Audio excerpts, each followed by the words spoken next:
Did you like it? I was trying to take a new approach. Does a response mean we have no answers? I mean, it's just like it is. So, when you say like I just I don't feel like I that far off. Like I know what's going on, and it's interesting.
Good morning, everyone. Would councillors take their seats?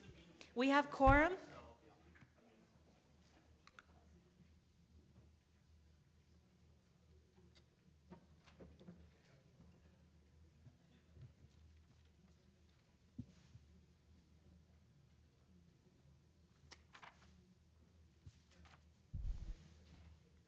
Meeting is called to order.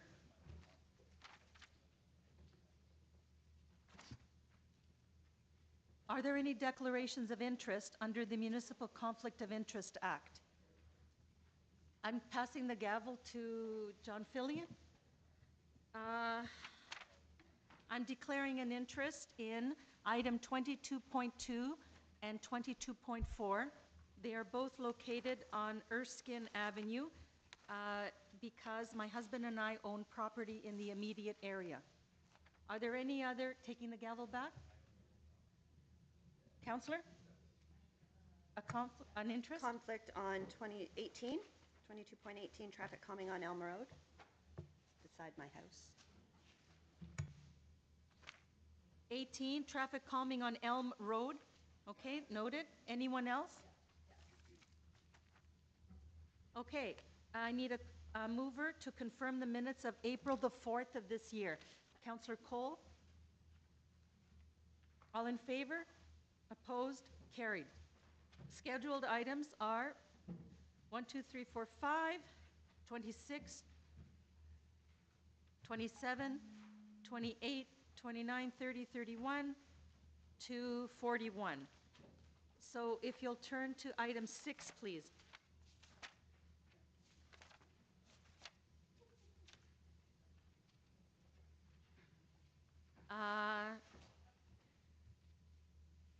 Councillor Carmichael Greb, this is your item, but I note that there's a request by residents to speak. So this is a status report on the Avenue Road study area. So we'll hold that down.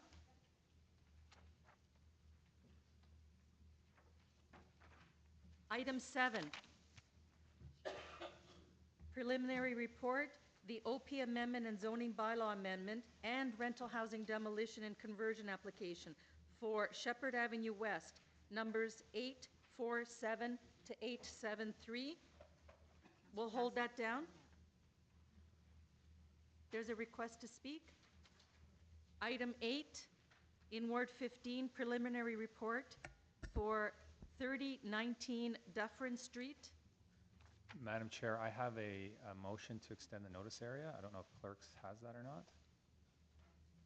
Would you like to deal with it now? Yeah, I can do that now. Okay. So that's number 8, Dufferin Street. Notice of motion by the local councillor to extend the area. As you see up on the screen, all in favor, opposed, carried. Thank you. Item 9 is being held. There's a request to speak. Oh, can we have a motion to deal with this item at or about 3 o'clock today? Okay. All in favor? Opposed? We're going to be here. Okay. And there are requests to speak? Well, we have issues. Yeah. Item 10, 24 Forest Manor Road. Councillor Carroll. Madam Speaker, I have a notice area motion as well, but I've given it to the staff very last moment, so maybe I should, we'll come back to it at the end of the consent. Yeah. Okay, we'll hold it for a few minutes. Item 11, encroachment of 2 wayfinding ground signs, 1201 Wilson. This is the Humber Hospital site. If no one has an issue with that, we can move it. All in favor? Opposed? Carried. Item 12,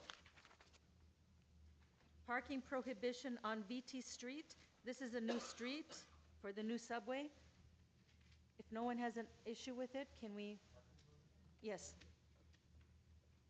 Do you want to hold it down, Denzel? No? All in favor? Opposed? Carried. That's item 12. 13. Yes, the community's been waiting for this for a long time. Always stop control. Can we move it now or just? Yes. All in favor? Opposed? Carried. That's on Meniza Road. Speed limit on Falkirk Street, item 14, Ward 16. Councillor Carmichael Greb. I am going to move staff recommendations. All in favor? Opposed? Carried. Item 15, Orphis Road, speed limit reduction. Move staff recommendations, Madam Chair. All in favor? Opposed? Carried. Item 16, Bowie Avenue. I'll move the staff recommendation. All in favor? Opposed? Carried. Item 17, we have a request to speak. It's always stop control at Glencairn and Alexandra Wood. Item 18, traffic calming on Elm Road. The local councillor has declared an interest. Move staff recommendation. Thank you. All in favor? Hold on. No, I'm moving a motion. Oh, okay. Then we're holding you. Okay, let's hold it then. Item 18 has been held. Item 19, construction staging area time extension on Yonge Street. Councillor Fillion. Down here, that one.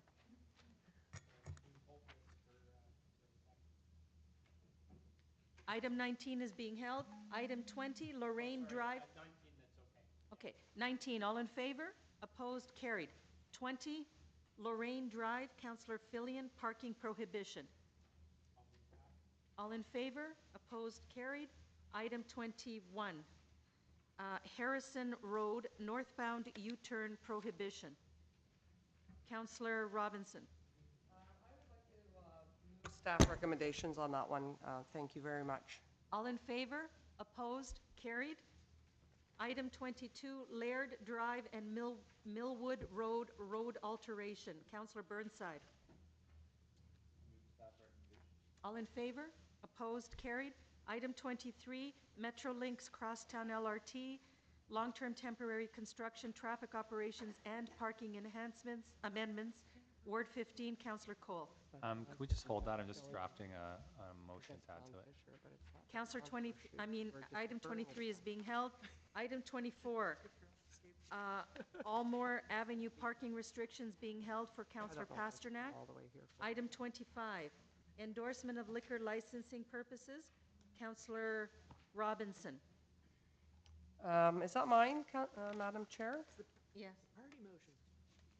Oh, I don't have it. It says Councillor Peruzza. I think it's Councillor Peruzza. And Councillor Robinson. Okay, so I'll move it. Thank you. All in favor? Opposed? Carried.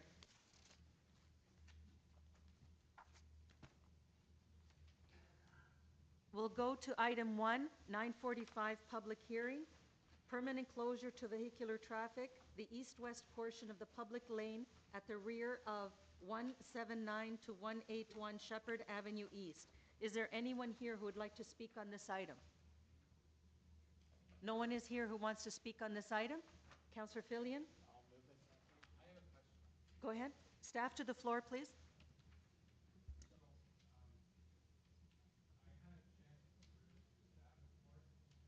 And I didn't see any reason, maybe you can explain to me, it doesn't actually give a reason why we're closing this laneway, it just recommends closing it.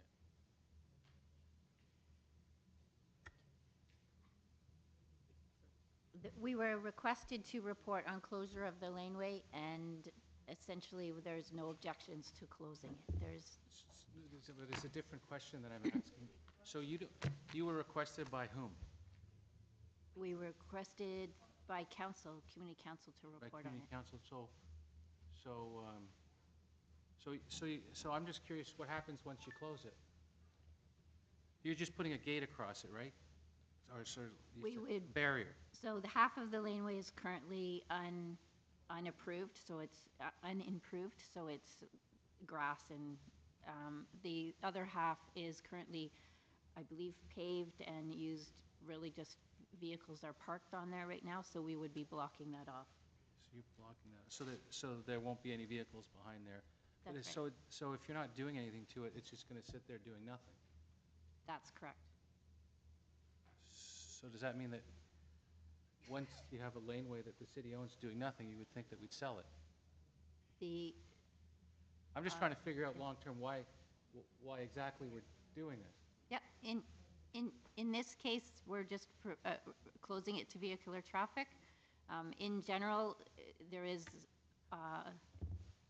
it is possible to declare it as surplus and then dispose of it. So, but you were asked to report on it, but you're recommending it. We are recommending it, yes. So why are you recommending it?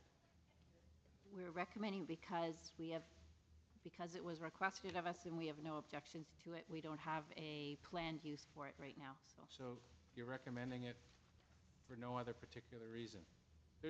So council wants it, and you just said, okay. No, did council ask for it to get done, or did council ask you to look into it? I don't have the actual motion in front of, it's here, but I believe we were asked to begin the process. Asked to begin the process. Where's the, do we have the? And maybe the councillor can speak to it, because I'm just really interested in it, but I just want to, so, just to be clear, staff have no real feeling on it one way or the other. You're just doing it because We were directed. my You were apologies. directed, you were told. We were directed to initiate the process and give notice to permanently close the lane and Right. report back. I see. Okay, so maybe I'd like to kind of Just figure this. to try to simplify it, first of all, it's not functioning as a laneway. It has no curb cut. It has, vegetation and stuff in it. It is not being used for any purpose, so it makes no sense to have it open as a laneway. It presents there is an issue that I would prefer to discuss offline, but it is to our, it's the right thing to do is to formally have it not be a laneway. It's not functioning as a laneway, and it's in the city's interest to not have it be labeled a laneway. I just have one other question. If we close it, we still have to maintain it, yes? Yes. And the councillor said we're not maintaining it now. Is that true? I think he said that. He said there were weeds. That's right. There's two parts to it. One part is not being closed because it's being used and people need it to access their properties. Then there's the east-west portion that is not being used, not being maintained, is not serving any purpose, but is designated as a laneway. So all this is doing is undesignating that as a laneway, which it does not function as. So the councillor said people are using it. No, they're not using No, it. you said half of them are using it, half of them No, aren't. No, no, I'm there's a- saying the portion, there's an east-west, if you look at the map, Yeah, there's a north-south portion and an east-west portion. okay. The north-south portion functions as a laneway. If you look at the map, it's on the last page there. So that functions, the properties at 145 Shepherd get access from that, so that's staying open. The other part that's labeled Part 1, nobody gets access to anything from it. It doesn't even have a curb cut. That's what's being closed. Is it, so, and maybe we can talk off, well. It would be can we hold it- helpful, Why don't we Councillor. move on, and then we can bring it back? Before I vote on it, I'd like to know what you're thinking. And you said there's something, we should talk offline. Would you mind if we talked offline, and then if it's fine, then, I don't mind. okay. Okay, so we'll continue to hold item 1. There's nothing in the report, it's fulfilled. Councillor Carroll, item 10. Are we ready with item 10, Madam Clerk? Can you put it up? Which one is 10? It's okay. Anyone have a problem with the slide?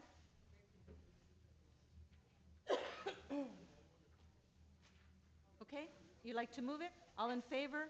Opposed? Carried. So item 10 is dealt with. Councillor Cole, are you ready Yeah, with I'm- either 18 or 23? Yes, on 23. On 23? No, 8. This is where Councillor Carmichael Greve, I guess, Oh, has yes, to- would you leave the room, please? No. Thank you. So it's 18. My apologies, 18. Okay. Item 18, I'm moving, is this Elm Street? yes, Okay. Nightmare on Elm Street. I am moving that, sorry, Burnside. That was weak. Could clerks maybe put up the motion? She can't be here. She's declared a conflict.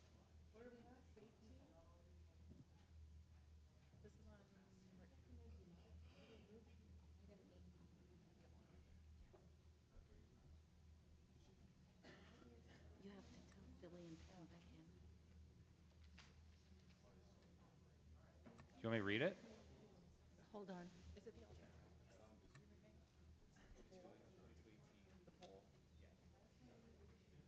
Okay, we have quorum. Go ahead. I think clerks will put it up, but it's to direct the Director of Transportation Services to poll eligible households.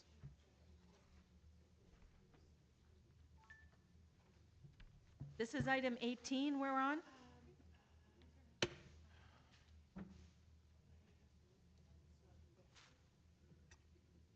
Okay, will the clerk distribute it, please?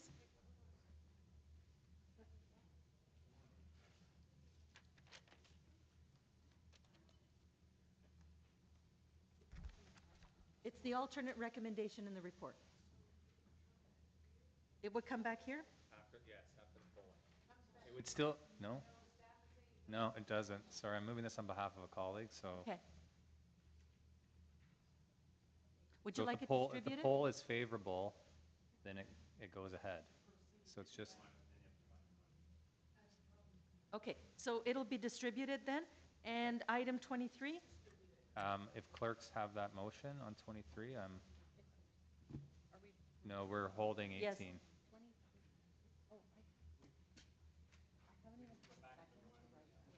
All right, so we'll go to the 10 a.m. public hearing. Go back to 1. We're going back to 1 Shepherd Avenue East, Public Lane Yeah, I'm fine with it. at the rear of the properties. Councillor Fillion. Staff recommendation has been moved. All in favor? Opposed? Carried. Councillor Fillion, would you take the chair for item 2? I've declared an interest.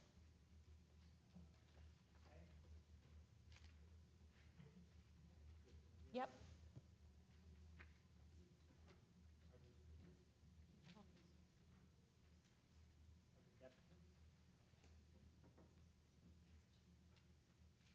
We have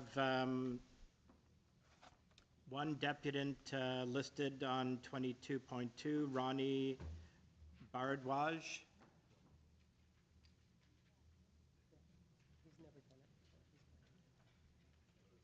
Yeah, just go to the Just mic and go turn it to on. the mic and turn it on, and you have up to 5 minutes to address the report. Is it? I guess that's. You're on now. Okay, great. Thanks, guys. Hi, my name is Ronnie Bardwaj. I represent a community group that represents the residents on Elvina Gardens, Erskine Avenue, and the dwellings on Mount Pleasant against the proposed development for an infill townhouse development in our community. I want to first say thanks to the City Planning Department and Catherine Moore for an excellent report that accurately conveys our concerns as a community against this proposal. I thought that I'd come here today and share some other insight that we've got around the proposal itself in 3 specific areas. One is around privacy.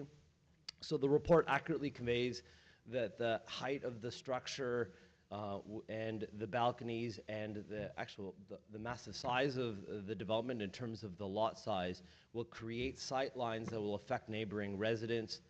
So this is a major concern for the surrounding residences that will have their privacy impacted.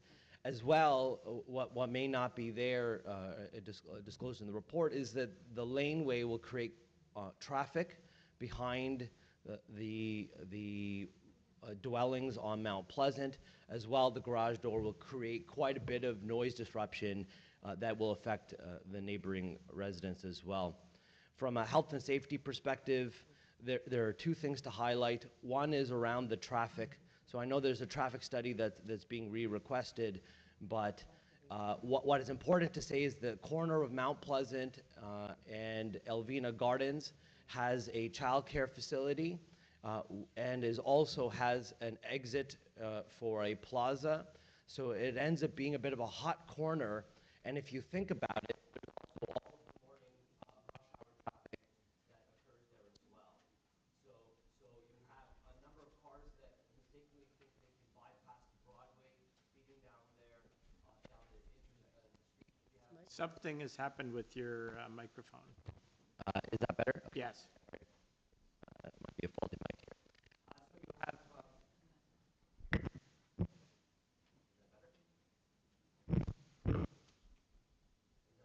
no.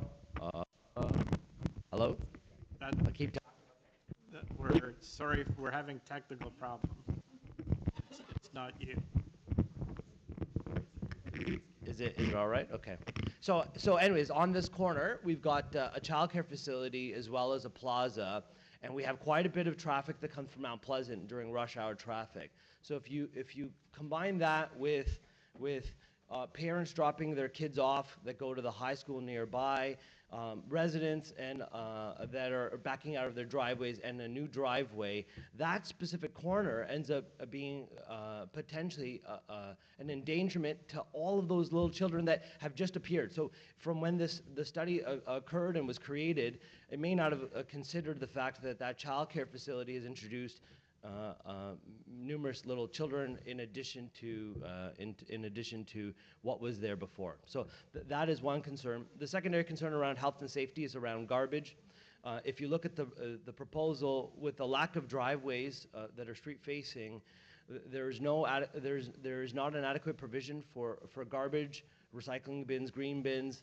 You can't put it in front of a garage door. So where does that go? I'm not sure exactly where that goes, but the area itself has had, last summer we had a rat infestation.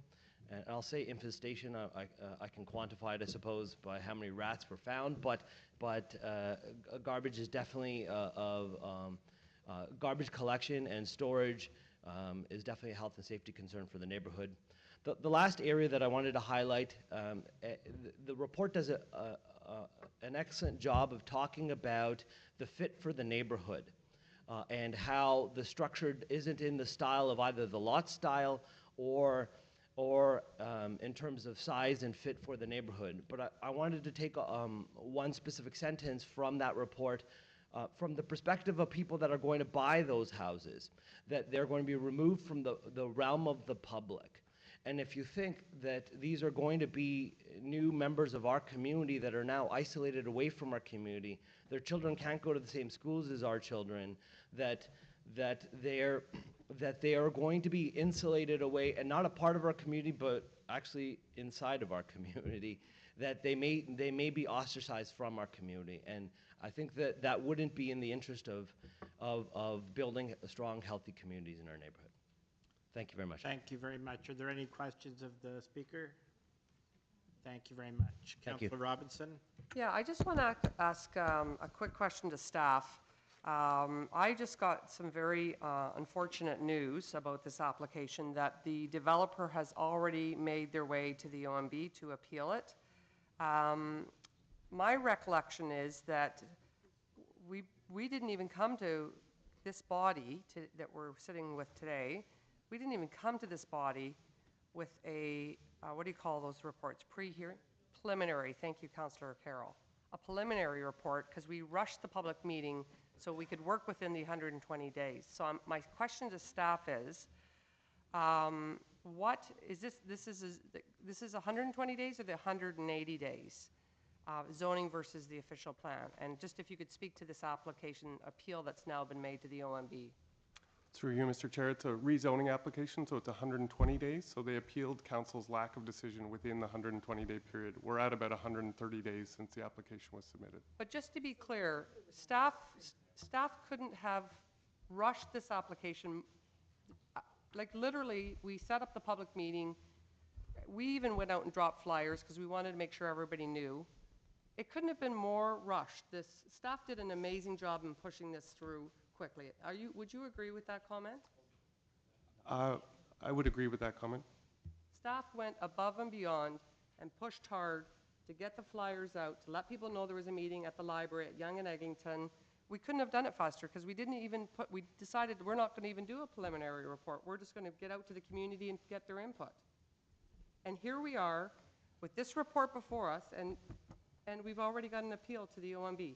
Is that correct? That's correct. When was it appealed to the OMB? About 2 weeks ago. Wow.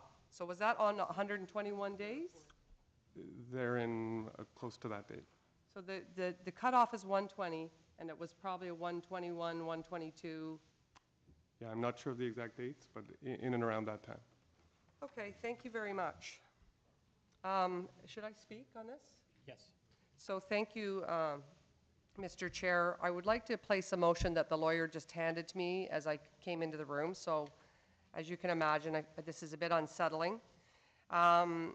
Ronnie, who just spoke, I think it's his first time he's taken on something like this. He did a great job.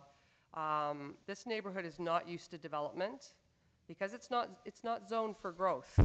And if you look at I don't know how to describe this, but if you look at the report, basically the developers carved out the middle of a neighborhood and tried to plunk a development in it. This is precedent-setting, one of the most precedent-setting cases I think we're ever going to face for our neighborhoods.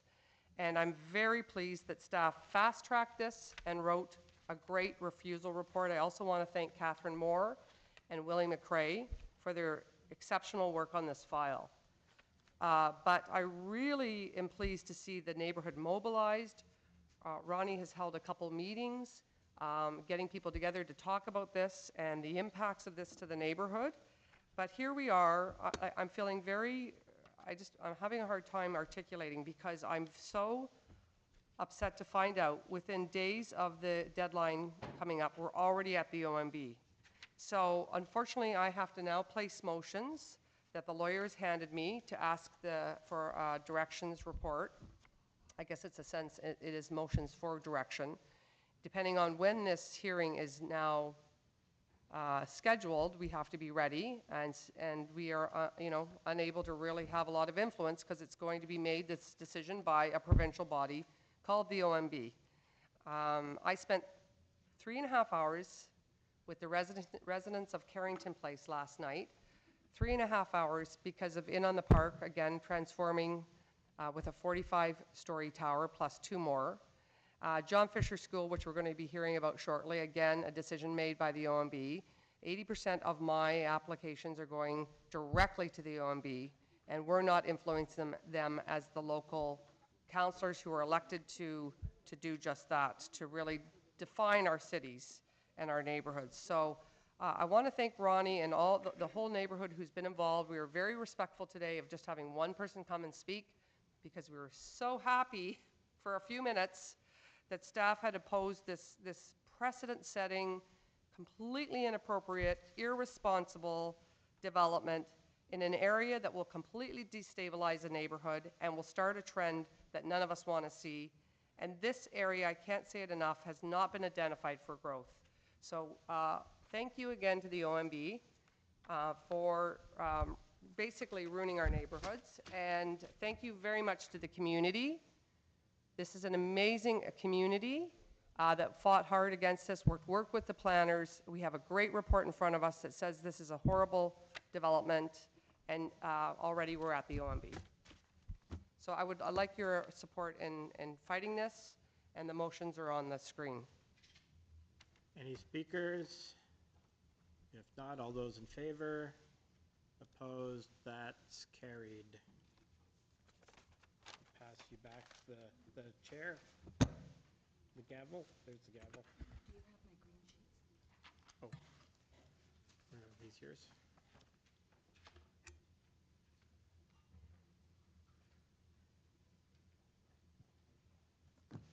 Thank you. We go to item 3. Unless there are, actually, before we do, I would be remiss in not noting the presence of former councillors Suzanne Hall and Peter Leon, who were here today, as many of you know, to host the CNEA breakfast for councillors and staff this morning. Thank you. It was a very successful event, and we're all raring to go to the CNE. Thank you, Suzanne and Peter. It's not open yet, but yeah.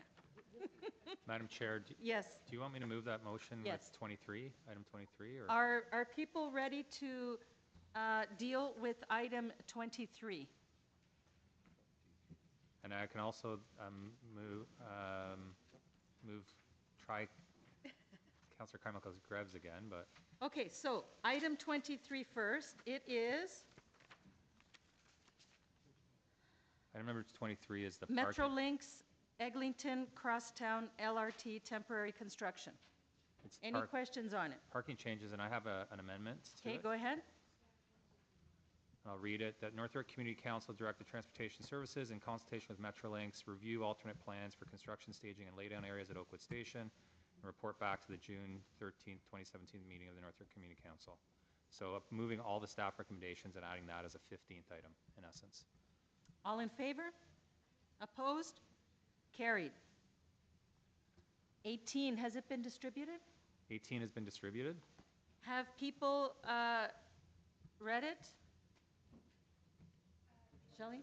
18? So we'll hold that again. Hold it? Hold it. Okay. Any other quick items? All right, item 3. Request for direction report, OP amendment application, Yonge Street, Wedgwood Drive, Doverwood Court, and Cummer Avenue. Ann Brooke, Mr. Ho Lee, Richard Greening, and Terry McNabb. If there's anyone else to speak to this item, please register with the clerk. Is the proponent here? No? Usually the proponent goes first. Are you Ann Brooke? Go ahead, please. You have 5 minutes. Hello, my name is Ann Brooke. I'm the secretary of the Silverview Community Association, which is a ratepayers group affected by this development. The staff report uses very subdued language to list the many unacceptable aspects of this application. Some quotes are, would destabilize the surrounding stable residential neighborhood, is not consistent with the provincial policy statement, does not conform to the growth plan for the Greater Golden Horseshoe. The analysis of the Avenue segment study is inconsistent and the conclusions not supportable. The official plan amendment is not considered good planning. The June 16th staff report had 33 issues to be resolved. There is no indication that any of them have been addressed. This is not a minor pushing of the envelope. It calls into question the point of having planning. Is there anything about this application that is in the public's interest? Please keep in mind the original subject property is C1 with a height limit of 3 stories. Additional properties are all R4.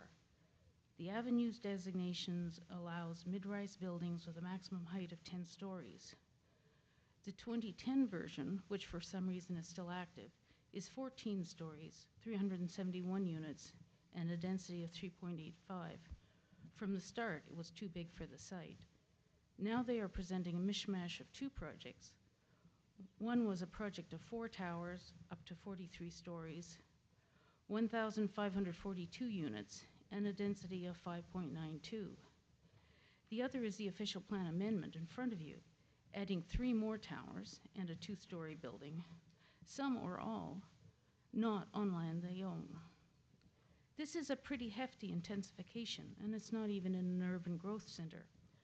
I have heard that North York is already about 50% over the population increase target. When will you say enough for North York? Let the growth happen where there is room for it. As usual, we are expected to believe that the traffic will be acceptable. On a previous project, when I asked how a development would carry out the required protection of a stable residential neighborhood, I got a blank stare and was told that keeping the building heights under the 45-degree plane met that requirement. Accommodating accommodating all the extra people didn't register as a factor. This project not only ignores the 45-degree plane, it adds the insult of expecting the official plan to change the land use designation on other people's properties to facilitate the extra height. Somehow, according to the applicant, this won't affect the homeowners. How can it not affect them? Where is the report on all the unintended consequences of changing neighborhood to mixed use? What does it do to property taxes? Is commercial use now allowed? Rooming houses? Even garbage collection rules differ for residential versus commercial. It is not just these properties. Once it is allowed, where else would it apply? Whose home would be safe? These homeowners did not consent to this change of designation. I hope that during the discussions with the applicant, the city staff will vigorously defend the current policies and standards. The argument that it is better to have the city make some deal than let the OMB decide unconstrained by the official plan or other city standards leads to the argument of why should the OMB respect those documents when the city doesn't, and round it goes. If bad planning is inevitable, make the OMB own it. In this case, the applicant is so divergent, there is not much common ground. For the record, I am not opposed to intensification. However, I am opposed to the unlimited building of only bedrooms with no thought for how the occupants will live their lives. Where is the office space so that the work is nearby? How will they get to work, or schools, or shop, or recreation? I sincerely hope you will do everything in your power to oppose this application. Thank you. Thank you. Mr. Ho Lee? Young Ho Lee, Richard Greening, and Terry McNabb. You can speak from either of the podiums. Hello. Good morning, I'm Richard Greening. I'm the owner and occupant of a house at 21 Wedgwood Drive. I came basically home from holidays a couple of years ago to find a white sign on a house just up the road from me that basically said there's an application to change the official plan, the OP, and my house was part of it. I had not known about this. I was most surprised about it, and I definitely want to object to changing the zoning on my property without I'm at least told how it will impact my life, what will happen, whether or not I'm going to have to pay higher taxes because suddenly my house is commercial, whether or not others, my neighbors, are now able to turn around and put in, whatever sort of business they want. So that all seems possible. Now, I read the developer's application. I've read the planning department's. I guess it's a rebuttal. It's a request for people here in council to oppose this at the OMB, and I want to say immediately that I'm definitely in favor of opposing this at the OMB. I have been to the OMB many times about this piece of property. In the past, I should start by saying that the bulk of this property is undeveloped. It's a piece of vacant land. It's got a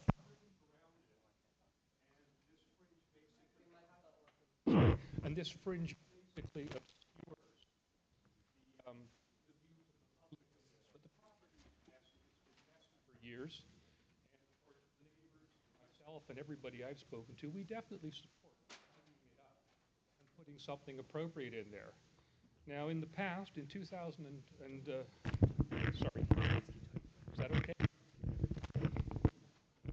In 2002, when the car dealership was still an active and going concern, someone decided that in spite of the fact that the car dealership, which was originally put up, the OMB originally authorized the car dealership, and as part of the constraints they put on that car dealership, they were told they had to have both a fence and a hedge around the property. The current car dealership turned around, tore a hole in the fence, and started using the property even behind to park surplus cars.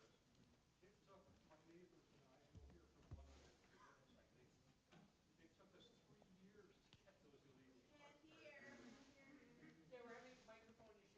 Well, no, it's just that he's too tall. Why don't you just bend a little? Can you hear me now? Oh, yes. Okay. It took us 3 years to get those parked cars removed. Subsequently, in 2011, we went before the OMB, the current developer, asking for two 14-story apartment buildings. That basically went nowhere. In the meeting, the first thing he did at the OMB was ask for 17 stories, and the OMB said, well, you haven't got any plans or documentation for that. So he went back to appealing for 14 stories. That dragged on for a little while. And then in 2011, the developer asked for an adjournment so that the parties could negotiate what was going in there. It is now 6 years later, and we have no idea if any negotiations even took place. When I look at the OMB file, and I've certainly been down to 655 Bay more than once and looked at the contents of that file, it's very muddied. This file is now more than 6 years old. It contains multiple different types of applications. It's all but impossible to figure it out, at least to the layman, a property owner like myself. When I wrote to the OMB and suggested they close the file and basically start again, the developer solicitor had a very flowery letter telling the OMB why it shouldn't happen, and therefore it didn't happen.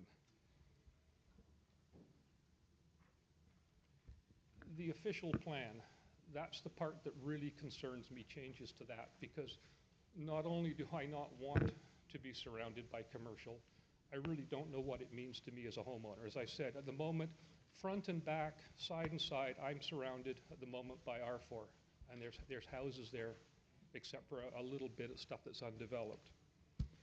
The staff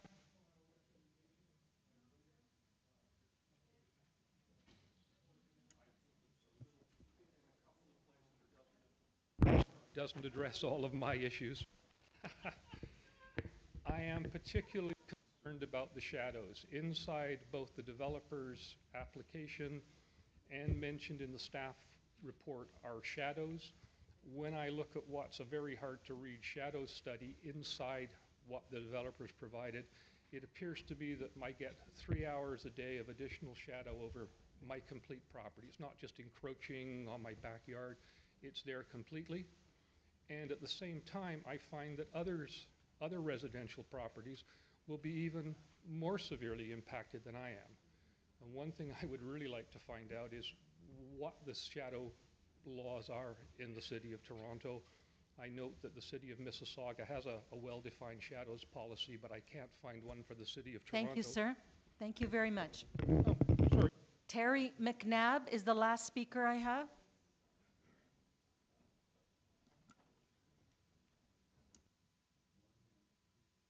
Terry McNabb. I'm owner of 17 Wedgwood Drive. The property essentially is just 2 doors away from my neighbor here, Richard Greening. So much of what he said, I have the same kind of opinions. If I can give you a little background, I grew up there, and behind me is a open field. On the sides are 2 detached homes. It's very close to Yonge Street, great place to live. I'm going to just be very specific about what I see in the plan, because I really can't add much more than what my neighbor has said already. For my property, there's a roadway, access roadway proposed, which will basically turn my property into a corner lot. Nothing against corner lots at this point, but it's not just a corner lot. It is a corner lot that will be surrounded and encompassed by a road on 3 different sides of the house. The plan then would make it so that I don't just have traffic on Wedgwood Drive. I would have traffic behind the house and at the side of the house. And I really don't see where there would be enough of a transition area to make that comfortable for living. That would be my major concern for what I see in this plan. The other issues would be, of course, the shadow casting, as my neighbor has said, and I think being even closer to Yonge Street than my neighbor, I would probably have more shadows than he would. The health and safety issues, of course, with extra traffic and that sort of thing would be something else we could probably talk about, but I don't want to use too much time here. If there's anything that I could say beyond that, I would, but my major concern here is just to show you a specific example of what would happen if this development goes through. The configuration of my lot, really the nature, the value of my lot would change. And I can only speak as someone who's a residential property owner at this point. I can't speak of as someone whose property is going to be changed into commercial, because it isn't at this point. That would be conjecture at this time. So as a residential property owner, I have concern about what I see in the plan for this development. And that's pretty much summarizes my main concern. Are there any questions? Thank you, sir. You may be seated. Thank you. Are there any other speakers to this item? Any other speakers? No? Okay, so at this point, I'd like to introduce additional items. One from Councillor Cole, a report from the Director of Building and Deputy Chief Building Officer regarding residential demolition application for 1603 Eglinton Avenue West. All in favor of introduction? Opposed? Carried. Councillor Fillion, memo submitted regarding the representation at an OMB hearing for Elmhurst Avenue, numbers 215 and 217. All in favor? Opposed? Carried. Councillor Fillion, OMB hearing for 155 Drury Avenue. All in favor? Opposed? Carried. Councillor Fillion, final one, to be known as item 45, representation at an OMB hearing for 52 and 56 Norton Avenue. All in favor of distribution? Opposed? Carried. If you have any other items, please tell the clerk. If you're here to speak on any item and you're not registered, please register with the clerk. Seeing as the item before us is in Councillor Shiner's ward, and he is on his way here, he had to attend a meeting early this morning at City Hall. Can we hold it down for a few minutes for your councillor to get here? Is that okay? Speakers?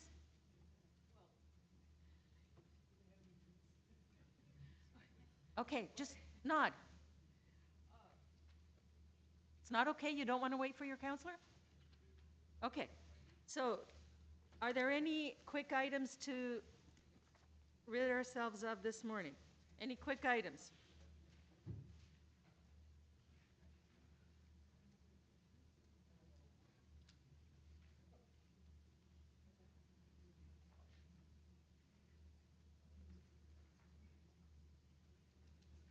Do we want to try item 18?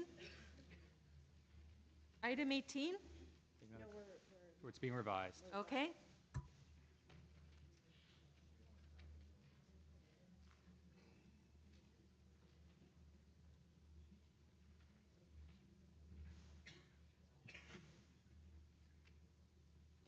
Item 6, Avenue Road Study, Deborah Satok. Item 6, please.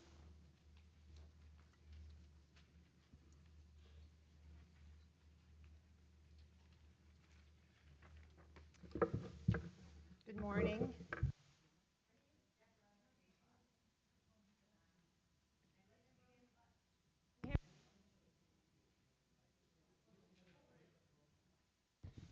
Can you hear me?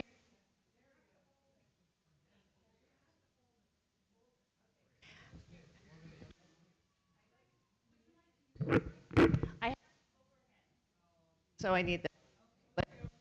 It's really finicky. I'd like to begin thanking planning staff who have diligently worked on the report that is being presented today on the Avenue Road study. They literally pounded the pavement, and we appreciate it. I'm heartened by many of the improvements that we've already been made on the Avenue Road corridor between Lawrence and Wilson. But I'd like to highlight one aspect of the report that has been given less of a priority than the community would like. A key recommendation of the Avenue Road study and the status report being presented today calls for the improvement to the tree canopy, stating that Avenue Road has a very low tree canopy of less than 10% with an objective of 40. The average in the city apparently is 26 to 28. Not only do trees visually enhance and give character to a neighborhood, they improve the microclimate and assist in stormwater management. Our neighborhood, like many in this city, has been heavily impacted by basement flooding. With the constant redevelopment, intensification, and the infill phenomena with its increased lot coverages, replacing the asphalt and concrete bus loop that is located at Rowe Avenue with more greenery has never been more relevant and required. The report also clearly demonstrates, that the Avenue Road area is parkland deficient.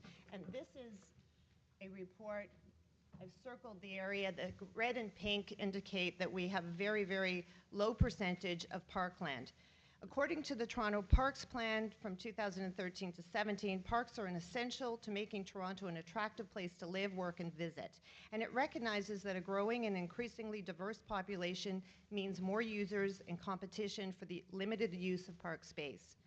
Recommendation number 10 from the Avenue Road study directs parks, forestry and recreation and real estate staff to acquire the Rowe Avenue bus loop should it be declared surplus by the TTC and create a parkette on the Avenue Road frontage of these lands. This bus loop on the west side of Avenue Road was removed from service in 2005 and is apparently used for the occasional bus short turn. Today, most of the time, it sits vacant, a wasteland of asphalt, broken glass, illegally parked vehicles picking up food from the nearby subway shop, and skateboarders performing jumps on the curbs. It is visually unappealing and lacks greenery and does nothing to enhance our community. This is a map of the bus loop. I've highlighted it in pink. The report is clear that once the declared surplus, priority should be given to retention for parkette use. To help address the low provision of local parks, the study stated that City Council has recognized the deficiency and designated the area as a priority area in the new parks bylaw, whereby a higher alternative parks dedication has been levied.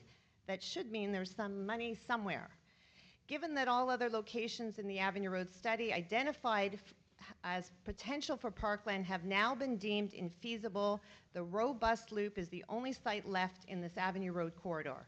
We envision a parkette that would serve the community by improving the tree canopy and parkland ratio.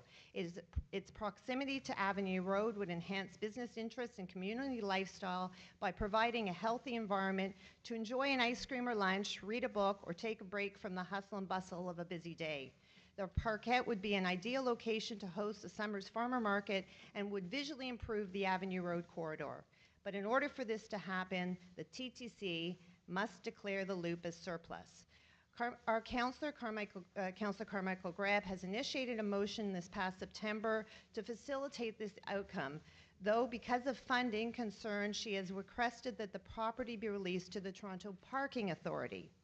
It should be noted that recommendation number 19 from the study directed the Toronto Parking Authority to investigate opportunities for new public parking lots and underground structures on Avenue Road between Lawrence and St. Germain as opportunities arrive for redevelopment. Here's a map of the area. You can see the yellow are the two parking lots that are already available, and I've highlighted that the adjacent property to the one off Rowe, the lot off road, has already been land banked by the by the TPA for potential enlargement of that lot.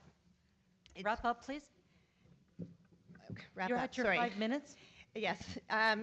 So the question is it possible for this to be a parking lot and a park? And the answer is yes, but it will cost a lot of money. And we as residents would like to see this land made into a parkland sooner rather than later, and we do not feel that any parking is required in this immediate vicinity. Thank you. The next Thank you. speaker is Sheila Dunlop, last speaker on this item.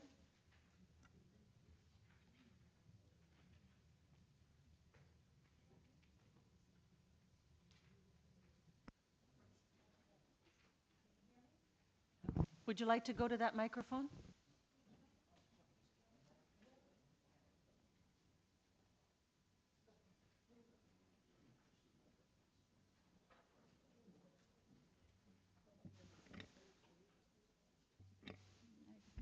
Is this one on? Okay. My name is Sheila Dunlop, and I'm speaking on behalf of the South Armor Heights Residents Association, we're known as SARA. And we take an active interest in all issues related to Upper Avenue, as all our residents are directly impacted by the state of our avenue. We were actually involved with the condominium development at 1717 Avenue Road and the preparation of the Avenue study that went on from 2007 to 2009. The report had 21 recommendations. The zoning and built form recommendations were acted upon quickly, but the remaining 14 recommendations, many dealing with beautification and improvement issues for the avenue, had not been acted on. In late 2014, we asked our newly elected councillor, Carmichael Greb, to request a review of the status and the action plan for these 14 outstanding recommendations. The review report states that Upper Avenue is tree canopy deficient, less than 10%, as well as park deficient. In fact, Sarah has no parks within our area. Our avenue is also very disfigured by boulevard parking. We have 20 locations for over 69 parking spaces, but the actual number of cars is often in excess of the permitted. They double park on the boulevards. In some cases, it becomes a safety issue for both drivers and pedestrians. The recommendations section includes some easy actions, meaning that funding exists, they're not expensive items to start with, they're standard improvements that the city should make for an avenue, and they can be done fairly easily in the near future. They do deal with some tree canopy issues and Brookdale Park improvements. It also includes starting to take action on the elimination of boulevard parking. This will be a much more difficult issue that will take some time, but must begin at renewal of permits time in January 2018. But SARA feels that all the recommendations related to tree canopy and parks should be considered as priority items. This would include 7 additional items. The Row bus loop becoming a parkette, which Deborah talked about, more green fingers, the Dunblane Avenue corner beautification that's been suggested, the Armor Heights Community Center and the TCHC building landscaping that's been suggested, Row TPA parking lot landscaping, Brook TPA parking landscape walkway, and to develop and implement a streetscape and greening plan for Upper Avenue. We would therefore ask that Council direct the city to take action not only on the items listed under recommendations, but also on tree canopy and park tasks listed under ongoing initiatives and other initiatives. Thank you. Thank you. No other speakers on this item? Councillor Carmichael Greb, do you have a motion? Yes, I will be moving staff recommendations. I just want to take a short minute to thank Ben DeRamo and Al Rozowski for all their almost year and a half of work on this file. It was hundreds and hundreds of hours of staff time. When I was elected in 2014, I was looking at the Avenue Road study more intently and realized only 6 of the 21 recommendations had ever been acted upon. And in speaking to residents who put a lot of time back in 2009 into this study, which was one of the, if not I believe it was the first avenue study that was ever completed. They've changed a lot since then, so this one had many issues that have, we do things differently now, but residents put a lot of time into this study, and I wanted to make sure that their ideas and their thoughts came through. Some of the things that we have done already is the installation of the remaining Upper Avenue branded street signs. Those went in 2 weeks ago. Securing an enhanced boulevard green finger at the northwest corner of Brook and Avenue Road, which will be completed in conjunction with the development at 1912, 1914 Avenue Road. Securing additional street furniture to be installed this year on Avenue Road from Lawrence to Wilson, including transit shelters, litter bins, benches, and a number of the traffic signal boxes will also be painted this year. We have requested that the TTC report back on declaring the Rowe Avenue bus loop surplus, so I am allowing Councillor Cole to take that one over, and hopefully we'll have a good report on that in the near future. And we're also working very hard to establishing a BIA on Avenue Road. One thing that is lacking in the area, it's a great area, is that businesses don't really have a voice like the residents do, and I feel the businesses need a bit of a stronger voice with all that's going on Avenue Road. So I want to thank staff and residents who have put all their time in this, and we're looking forward to making Avenue Road even greater than it is. Thank you. All in favor? Opposed? Carried. Councillor Shiner, you have a motion on item 3. Yes, my apologies, Madam Chair, for coming up late. Councillor Pasternak and I were attending an official event at City Hall with the Mayor and some of our other colleagues, and to the community that's here. I am from this item 5925, 5997 Yonge Street, Wedgwood, Dover Court, and the Cummer Avenue property sites. I am moving the staff recommendation, which is to oppose the application at the Ontario Municipal Board. For my colleagues that are here that might have read this, I don't think it's very often that you'll see that someone buys a piece of property, wants to rezone it and change the official plan, and because they can't do it within the property that they own, they decide to bring amendments to all the neighboring properties so they can get more height and density on their property. I mean, I've seen many applications in my years here, but this one kind of takes the cake because the neighbors are opposed to the application, many of them, and yet their properties are used to support the development application. As simply, if you make the site larger, then your technical ability to fit taller buildings on it gets greater. So this applicant is asking to make the size larger, including the neighbors that oppose it, so he can get taller buildings right next door to them. Doesn't make any sense. So I have been opposed to this application since it came in. It came from 2 buildings to 4 buildings. It's not appropriate. Myself, my staff and planning staff have met, and we've encouraged the applicant to go with something that is smaller and is much more, it would much more fit the area, would provide a better road link into it because this is offset from the development proposed to the south side, and it's just not right.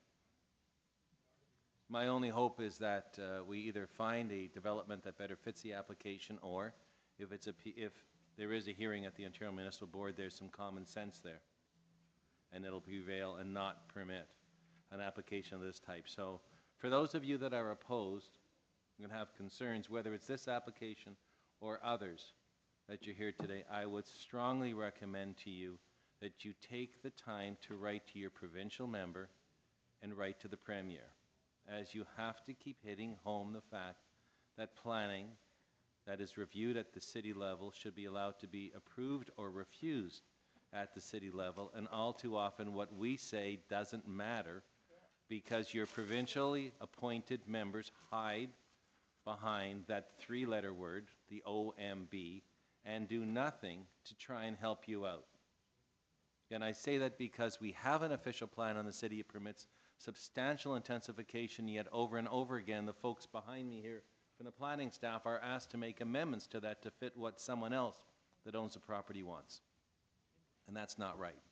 So you may just be few in numbers you think today, but if you and your neighbors and your friends continue to write and to call, hopefully, that will be heard. Otherwise, Madam Chair, that's my motion, and that's my comments on it. That's fine. Councillor Fillion to speak. Yes, well, I agree with everything Councillor Shiner said, and we've both been here for 25 years and have seen a lot of crazy applications, but I have to say, I think this one is the craziest. I don't think I've ever seen anything like this, and Councillor Shiner, I think, is agreeing.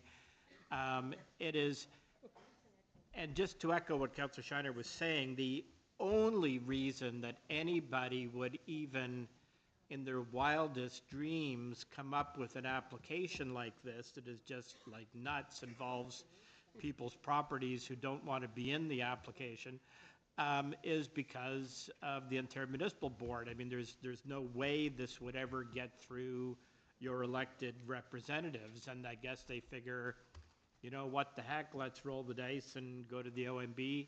And the one in Councillor Robinson's ward earlier, it reminds me of the one in my ward where that was known as the OMB Folly site, that we actually for a period of time named the roadway going through the development OMB Folly. It was exactly the same thing, a townhouse development in the middle of a stable residential neighborhood where somebody just assembled property, went to the OMB, and they won. So you know, the applications just keep getting more ridiculous and more ridiculous and more reasonable, more unreasonable and crazier. Just like some of these are just crazy applications, and it is because of the Ontario Municipal Board. And really, people do need to let their opinions be known. Unfortunately, people do, but only when there's a development being done close to them. And we really need, you know, there's a provincial election next year. I'm not sure that the other party has a better history, but it needs to be an issue. It needs to be a big issue. So, thanks. All right, you've heard Councillor Shiner's motion. All in favor?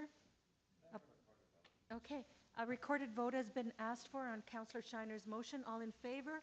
Councillors Cole, Carmichael, Greb, Minin Wong, Audrey, Pasternak, Fillion, Robinson, Carroll, Shiner, and Burnside. It's a unanimous vote. Thank you.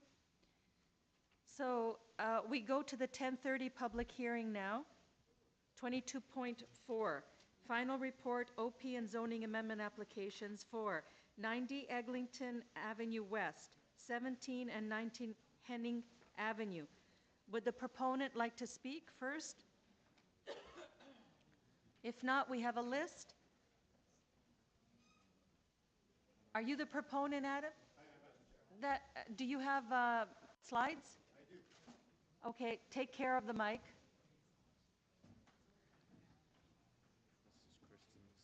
Yes.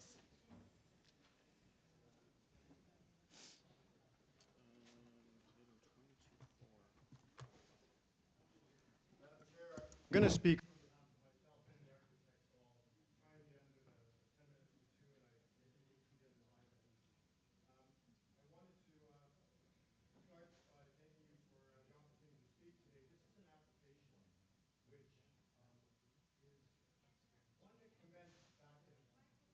Working? Is one that started back in 2012. And it started with an applicant who was willing to go through a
right-of-way through the back of the site to connect to duplex, which is something that was in some of the studies that came after our client's initial discussions and submissions and review. If I take you to the area, which you're probably well aware, and I addressed this at the outset, some of the comments that have been raised in a couple of letters of opposition, is in the outline in red is the growth center. So there's a comment saying, well, outside the growth center, the height should be lower. And the answer is they are. Outside the growth center, our proposal as it stands today is 24 stories with a three-story base, brought down from, again, 36 to 29 to 24.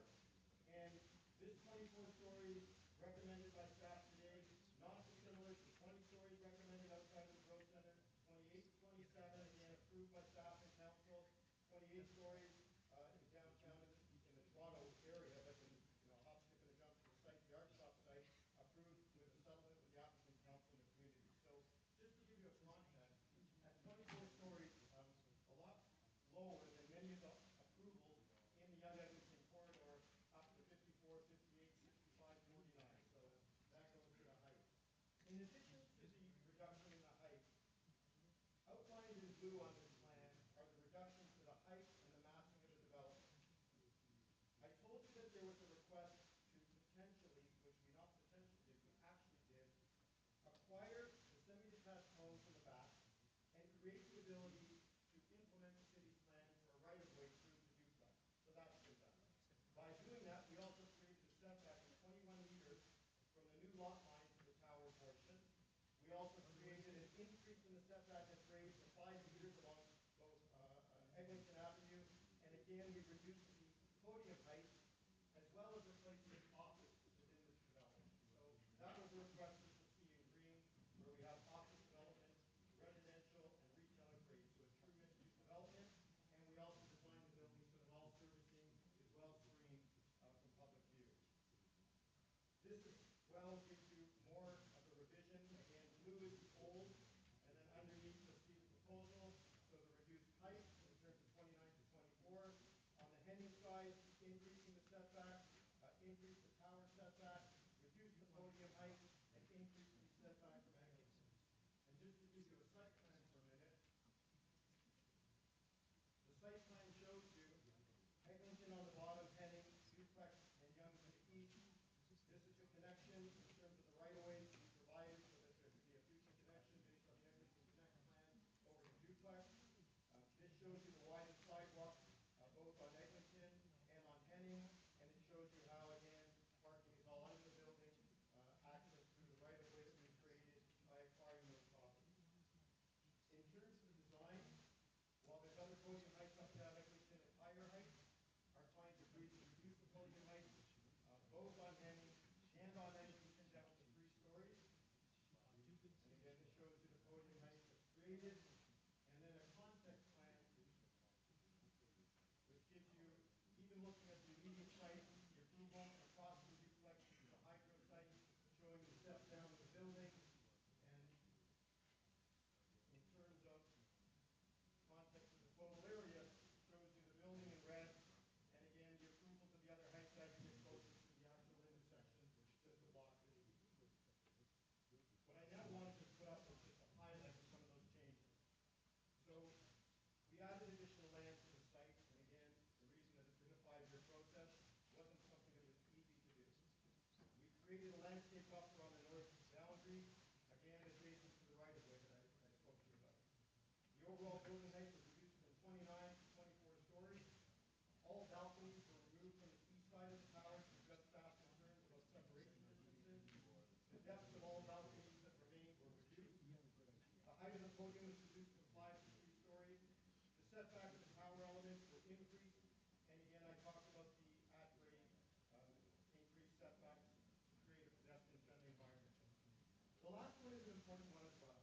The city has been trying in the last number of years to say, instead of just providing cash in lieu of parking, can you actually acquire land? Here's the land we'd like you to acquire, go get them, and convey them to the city as part of your application fee. So in addition to agreeing to a $1 million Section 37 contribution, and again, only discussed after all the planning merits were established, our client also agreed to provide land to the city. They were provided with specific direction of different properties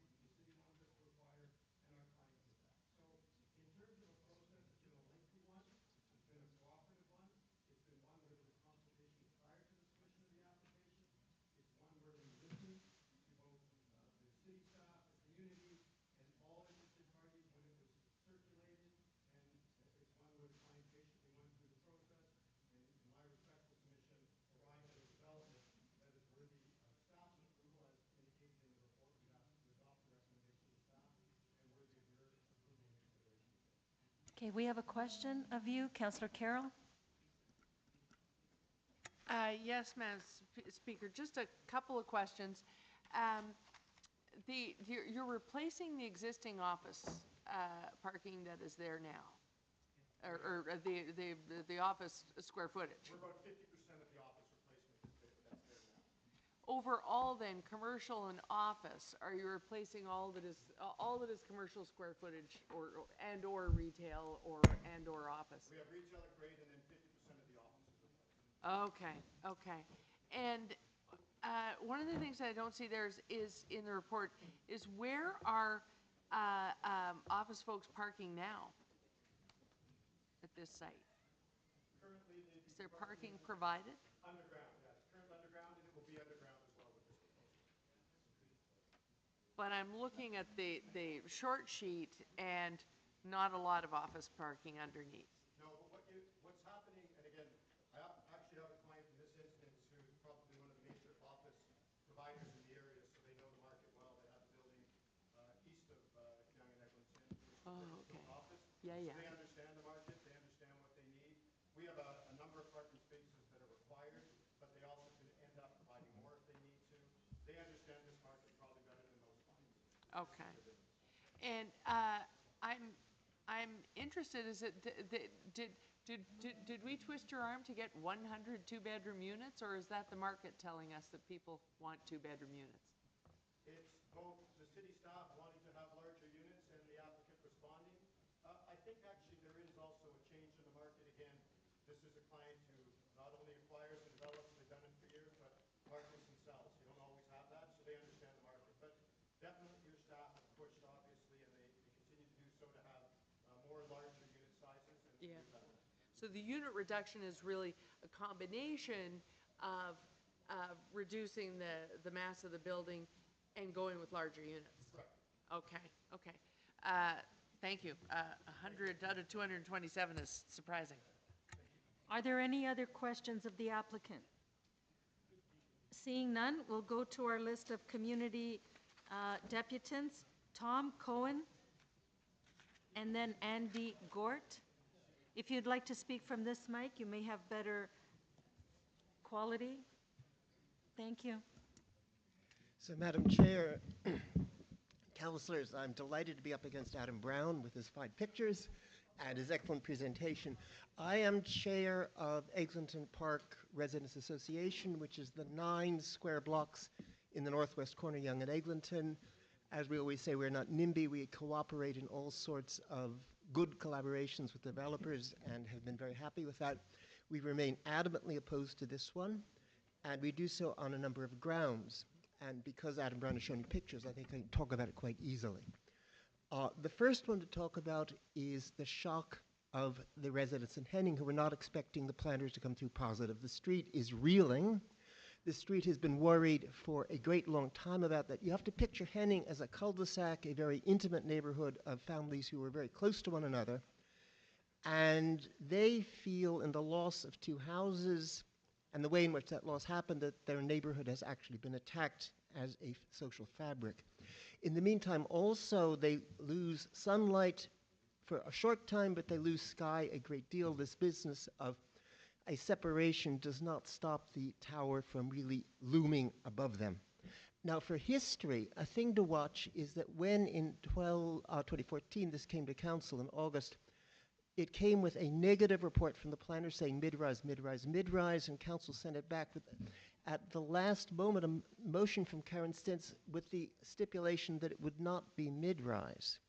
And we barely noticed that. It only sank in a little bit later, and planners we spoke to are actually a bit shocked by what had happened. Now, the planner says things have been made better. The planner says, look, we have made a separation. The separation does relatively little good except to create a laneway to nowhere in particular, as Toronto Hydro leaves. And the developer has said, we've mitigated by making it beautiful, but from the eyes of Henning, it is not beauty, but rather a great obstruction in their faces. Adam Brown has talked about that provincial boundary with his red line and pointed out various buildings that have crossed that boundary. And each one has its own history. The neon, which is outside, which many planners regret as setting a bad precedent, as in fact it has done right now today. the building at Station K, which was a particular case because Station K, as you know, was a historical monument which could not be protected because it belonged to the federal government. And the developer came in and said, I will save it, I will preserve it, I will restore it. And we, in gratitude, said, fine, go for 29 stories because you're on Yonge Street and because you're doing us a great favor. His third example is Art Shop, which is a regrettable crossing of a line which came out via mediation. And when that happened, I worried. What worries us most in EPRA is precedent. This building is a kind of camel's nose. It's a camel's nose which undermines in deep ways the whole plan for mid-rise all across Eglinton in both directions. Because there is a rule, Eglinton, mid-rise unless designated, and this designation is merely the result of a kind of grandfathering moment, foot in the door, just before mid-rise came in. And the rationale for that grandfathering, I don't think exists. There is no particular reason except it's just plain there. So to make the larger picture then, and I'll yield to the other speakers on the issue of buying up properties, but I would underline on their behalf that Councillor Shiner has made a beautiful speech that directs immediately what happened here. The planner, to justify his claim to a ratio and to justify the transition, has actually bullied neighbors, or the real estate people, bullied neighbors into selling.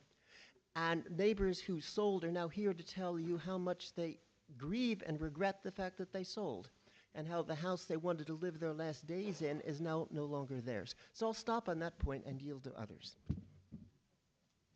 Sir, would you go back to the podium, please? There's a question of you, Councillor Pasternak. Absolutely. Councillor Thank Pasternak. you. Thank you very much for coming in. You've used the word precedent in reference to this application, but I'm just looking at surrounding buildings and recently approved applications, and they all seem to be higher than this. So I'm wondering how this is a precedent if it's lower than what's already been approved. Well, the precedents are, for the most part, I assume, in the growth area. Inside Adam Brown's red line, which is the provincial growth area, where tall buildings are, in fact, welcomed by all of us. And this is outside the red line, and it's a precedent because it's on the avenue. And the avenue, all the rest of Eglinton, all the way out to Black Creek, is designated mid-rise except where otherwise permitted. And the other permissions are the result of careful planning. And this one is just there because it's there. So we think of it as a precedent for how one thinks about Eglinton Connects and how, for instance, the development on Avenue Road that our councillor is embattled over, asking for 15 in a mid-rise site, could easily look eastward and say, oh, look, they have 24 at Henning, so can't we have 15 at Avenue Road? So our notion is if this goes, you're going to see people putting in requests at Bathurst and at Dufferin, all along the line, wherever there's a subway station, LRT station, saying we can go high because they could go high. Who cares?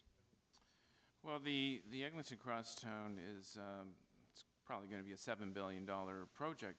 It's only natural that as you build transit, density follows. Isn't that a natural conclusion?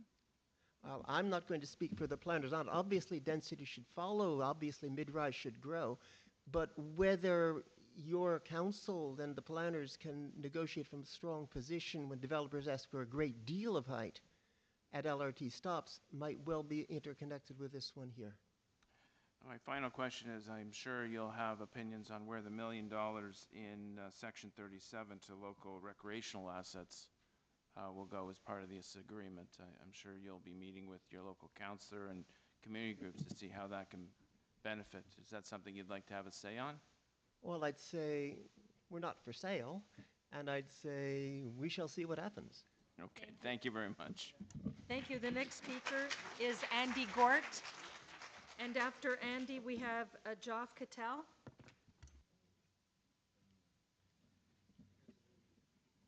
Good morning, Madam Chair and councillors in North York. My name is Andy Gort, and I'm the president of the South Eglinton Residents Association. We are part of the larger Yonge and Eglinton community, and we are more or less joined at the hip. In our particular area, we have 20 towers on the go, and only three of them have been built so far. So we haven't seen the end of that yet. I would like to just step back a little bit to the Yonge and Eglinton secondary plan that's being revised today. And the last formal meeting in front of City Council was in June last year, and Councillor David Shiner was presiding over the Planning and Growth Management Committee, and Councillor Kristen Carmichael Greb was there as well. And he pointed out to the planning community that he thought the Yonge and Eglinton area was out of control from a planning point of view, and he asked Jennifer Keesmet to get it back under control. And if you fast forward to now, a lot has happened. One is that we have seen the OMB review, so at least there's a potential for reform at the OMB. The Yonge and Eglinton Secondary Planning Group has really picked up the paces, and they've had a lot of working groups, and Councillor David Shiner actually participated and attended one of those, and they're very near to coming up with a new build form vision for this area, including for this particular location. I've also noticed that over the last year, because I have visibility to the developments in my area, which is part of the, I guess, the other and a different planning area, that the planning group has really tightened up the staff reports and have kind of stopped playing the game of trying to get a compromise going, not to go to the OMB. As they're starting to realize that every time they do it, it becomes the start of the base for the next development to come along. So basically what I'm hoping for is to be able to ask you to support that vision or that idea that we need to get back control of the Yonge and Eglinton area, and to allow a development that way exceeds the City of Toronto planning guidelines and the regulations is probably not the right step to do. In my area, one of the buildings that we are very nervous about is also similarly on an avenue. It's at Davisville and Eglinton. It has residential neighborhood designation as part of that. It's right next to the Davisville School, and we are very nervous that this development is going to set another precedent like we have seen in the John Fisher School. And there's many other precedents in our area that are carefully watched by the developers. We're at 4 different OMB situations right now, and I think it's time to basically say we need to take a stand, and that's kind of what I was hoping that you will do today. Thank you, sir. Yes? You have a question? Councillor Carroll has a question of you, sir. Sure.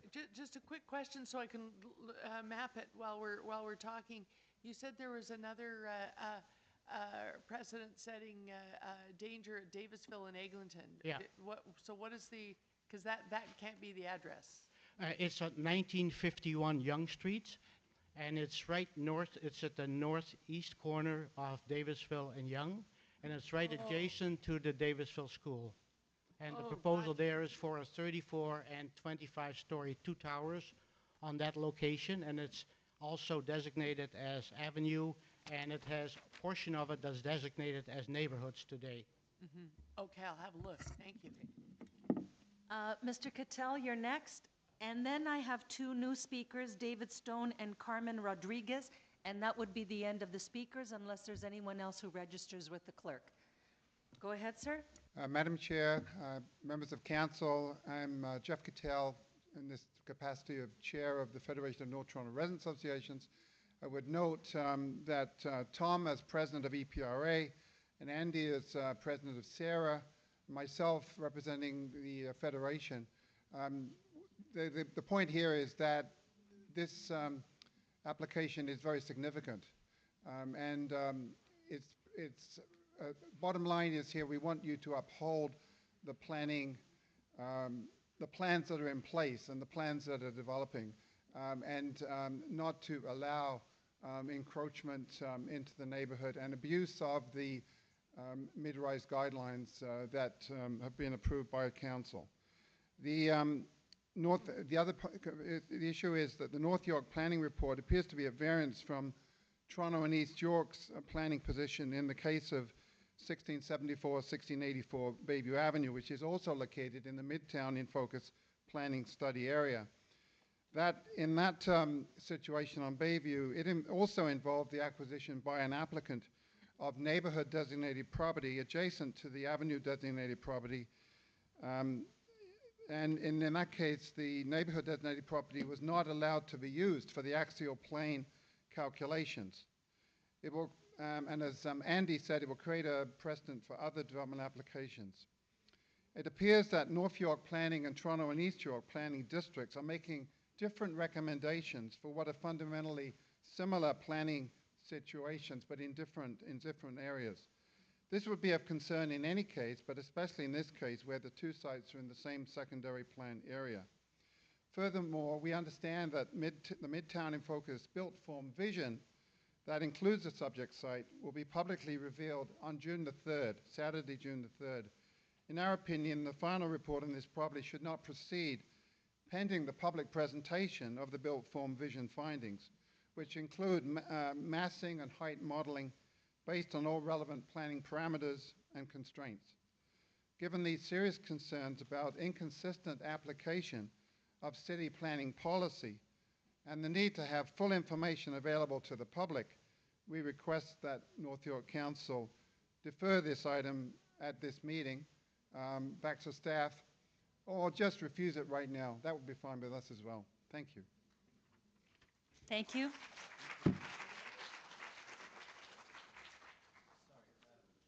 Yes? A question of the Yeah. speaker? Sorry. Mr. Cotello, you're trying, that's the site on Bayview is the one south of Eglinton? Am I Correct, at Hillsdale. Yeah, at Hillsdale, that was approved at the last meeting? Yes. And that's a low-rise building, am I right?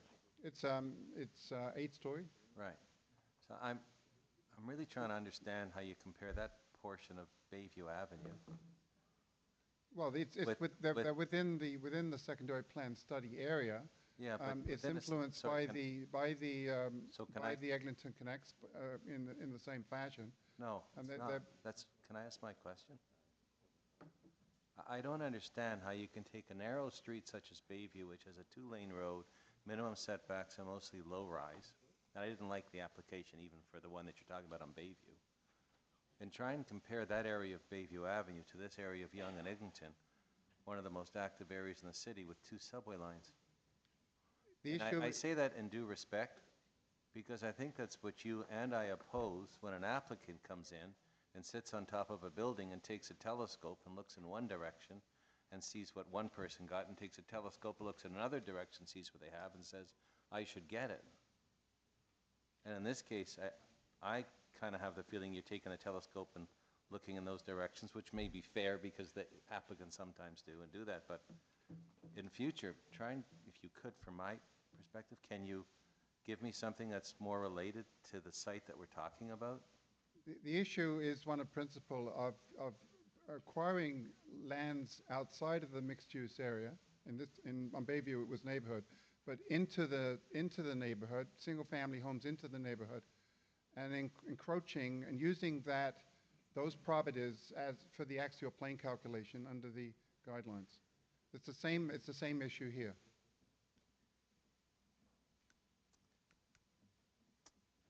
I'll appreciate your comments. Thank you. Thank you. The next speaker is David Stone. Welcome, sir. Hi, thanks. I live on Henning Avenue for the last 25 years, and I think one thing has really not been mentioned in any reporting. It's been mentioned, matter of fact, they call it a cul-de-sac. We are a dead-end street, and I don't know, maybe a show of hands, have any of you been on Henning Avenue? Right, exactly, and I don't blame you. I didn't know it existed till I moved there. So the point being, if you imagine your own street and you turn onto it, 100 meters in is the end of your street. Now, picture you have a 6-story building at the foot of your street, and you're going to tear that down and replace it with a 24-story building. And all of the traffic will go through Henning. Everything that's been mentioned makes it sound like Eglinton, Eglinton, Eglinton. Well, Henning is a dead-end street with about 27 semis, now 25, and you're asking to multiply by 10 times the population that services that street. All of the garbage removal, all the parking, all the visitation parking will go through Henning Avenue. And the population that lives there is already overwhelmed with parking. There's 9 spots, 4 of them on the, or beside the property that's there, 1 in front of 17 and 19. When those are gone or demolished, there will be 4 parking spots left for the entire street. And that's why a lot of people have gotten pad parking. I myself have not. The irony being, if I wanted to get pad parking, I would need permission from everybody on my street as well as the city. So in fact, I need more permission from the homeowners than Madison does to do what they want to do. So,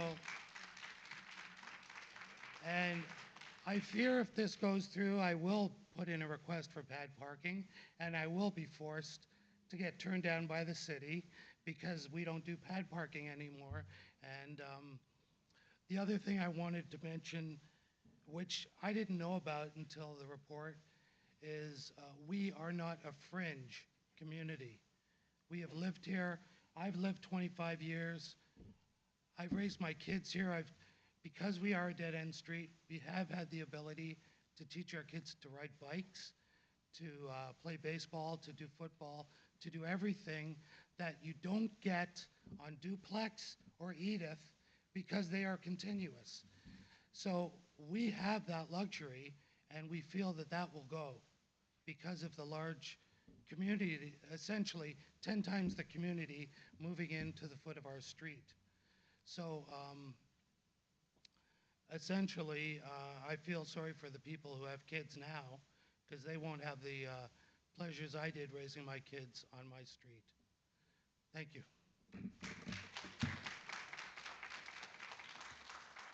So next is Carmen Rodriguez, followed by Helen Lepek.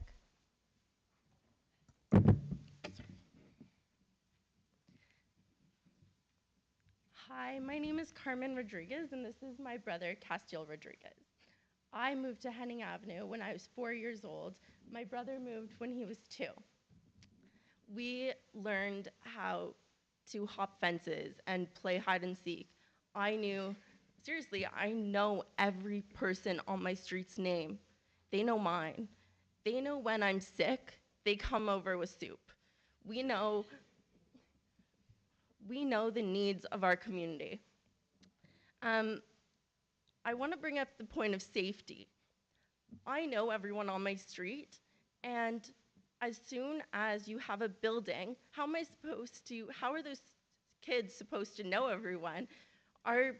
The funniest thing that we do is as soon as a car comes up our street, you can hear 5 adults yelling car, and every kid jumps off the street. It's a habit. I've learned how to do everything, really. My neighbors have been my teachers. My neighbors have served as second parents to me. Recently, in the past couple years, there has been an underground parking lot at the end of Henning Avenue. And this has brought more people to Henning, just a little bit more. And then you want to create this building that's 24 stories high? How many more people are you going to bring to this dead-end street? The second point I'd like to raise is in 2014, we understood that Toronto is becoming more dense. That's clear. And you told us that there would be 7 to 8 stories that would be approved in our neighborhood. And now you're arguing 24? How's that fair to us? In addition to that, we've had families who've had to sell their homes on our street. They didn't want to. They were pretty much forced to. How are you supporting us? You're our representatives. That's it. Thanks.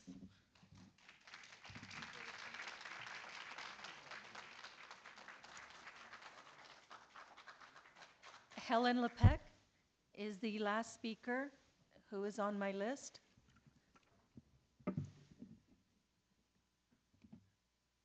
Madam Chair, members of the committee. My name is Helen Lepek, and I'm here as a resident of this neighborhood. I'm a registered professional planner, but I just happen to have chosen very carefully where I live. And I never thought I would be in the position of being not in my backyard, but this is in my backyard. I've lived here for 15 years, and I'm not going to tell you how old I was when I moved.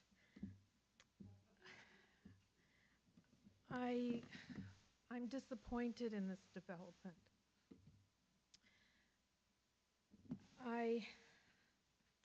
I've read the staff report. It's very detailed, but in some areas is lacking in substance. I listened to Councillor Pasternak say Eglinton connects when there's transit, density follows, but the density has to be responsible. And in this case, I don't find it so. I've lived here, like I say, 15 years in a 7-story building that I picked outside of the Provincial Growth Center. I picked west of Duplex, and I followed the mid-rise study, the avenue study, and I felt those documents were working towards protecting me. The cumulative impact of all the approvals by the OMB on our community is terrible. I can't go to the cinema. It's sold out. That's nothing to do, that's private enterprise, but I can't go to the cinema on peak hours. I go on the TTC, and all day it's rush hour. That never happened.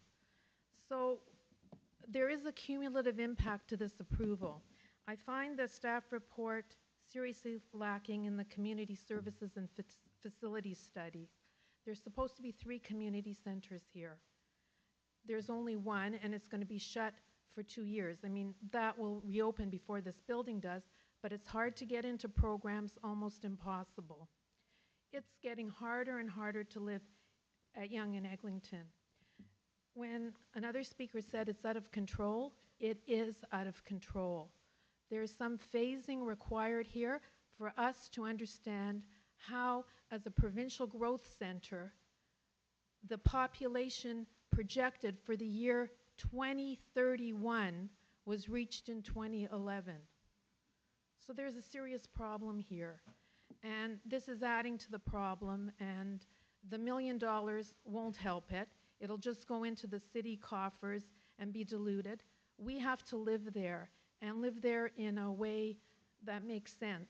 And this kind of proposal and all these buildings being proposed here don't make sense. It is definitely out of control, and I'm asking you to defer a decision on this till there is a more detailed staff report that takes into consideration some of these other concerns that are making this Yonge and Eglinton area virtually unlivable.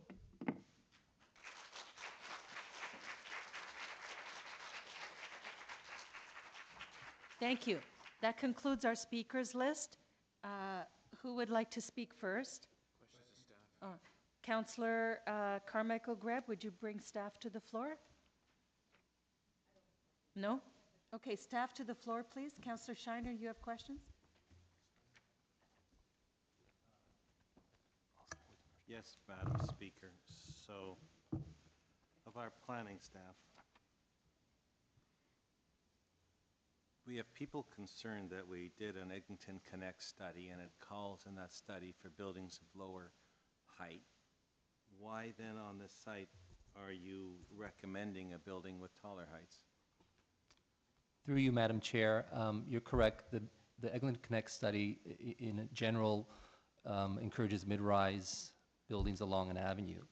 And in fact, the properties to the west of this site, west of Henning, were zoned in 2014 under the Eglinton Connect's bylaw. This application came in before that bylaw was passed and was not zoned under that bylaw 1034. So we had to evaluate it based on the merits of the application, and also given the contextual environment around the Eglinton Growth Center. And contextually, when you look at what's happened in the Eglinton in the Eglinton Center area on the edges, this application is consistent with other approvals that council has recently approved in this area. And originally, the application came in at 29 stories, and we didn't support it at that height and density, and we negotiated some improvements, bringing down the height, bringing down the density, and the result is a consistent scale and form with the character that is emerging in the Yonge and Eglinton area. Well, still, I mean, you say because the bylaw came into force, so how does that affect this site? And I'm trying to get it into an answer in English. You know, we did a plan, we enacted a plan, we said lower buildings, and you're saying, well, this was there before. So how does that affect this site and your ability to use those approvals on it? Well, there were essentially two approvals through the Eglinton Connect study. One was the official plan amendment, which introduced requirements for encouraging rear lane system, and that was does apply to this site and was appealed by the applicant, as noted in the report. This proposal does implement that aspect of it in terms of introducing a rear lane system behind the project. So in that respect, it's consistent.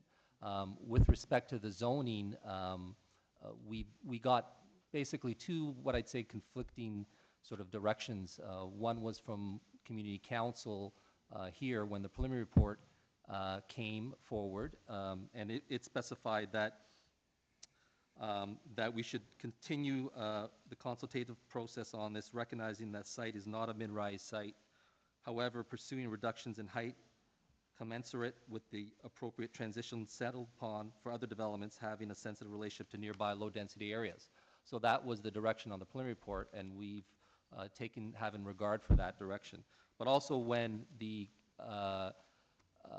Eglinton Connect study was considered by City Council, there was a direction that, or a motion passed that this site be included in the intent of the bylaw, the Eglinton Connect bylaw, as a mid-rise site. So we had somewhat conflicting directions there, but at the end of the day, we have to respond to the application that's before us.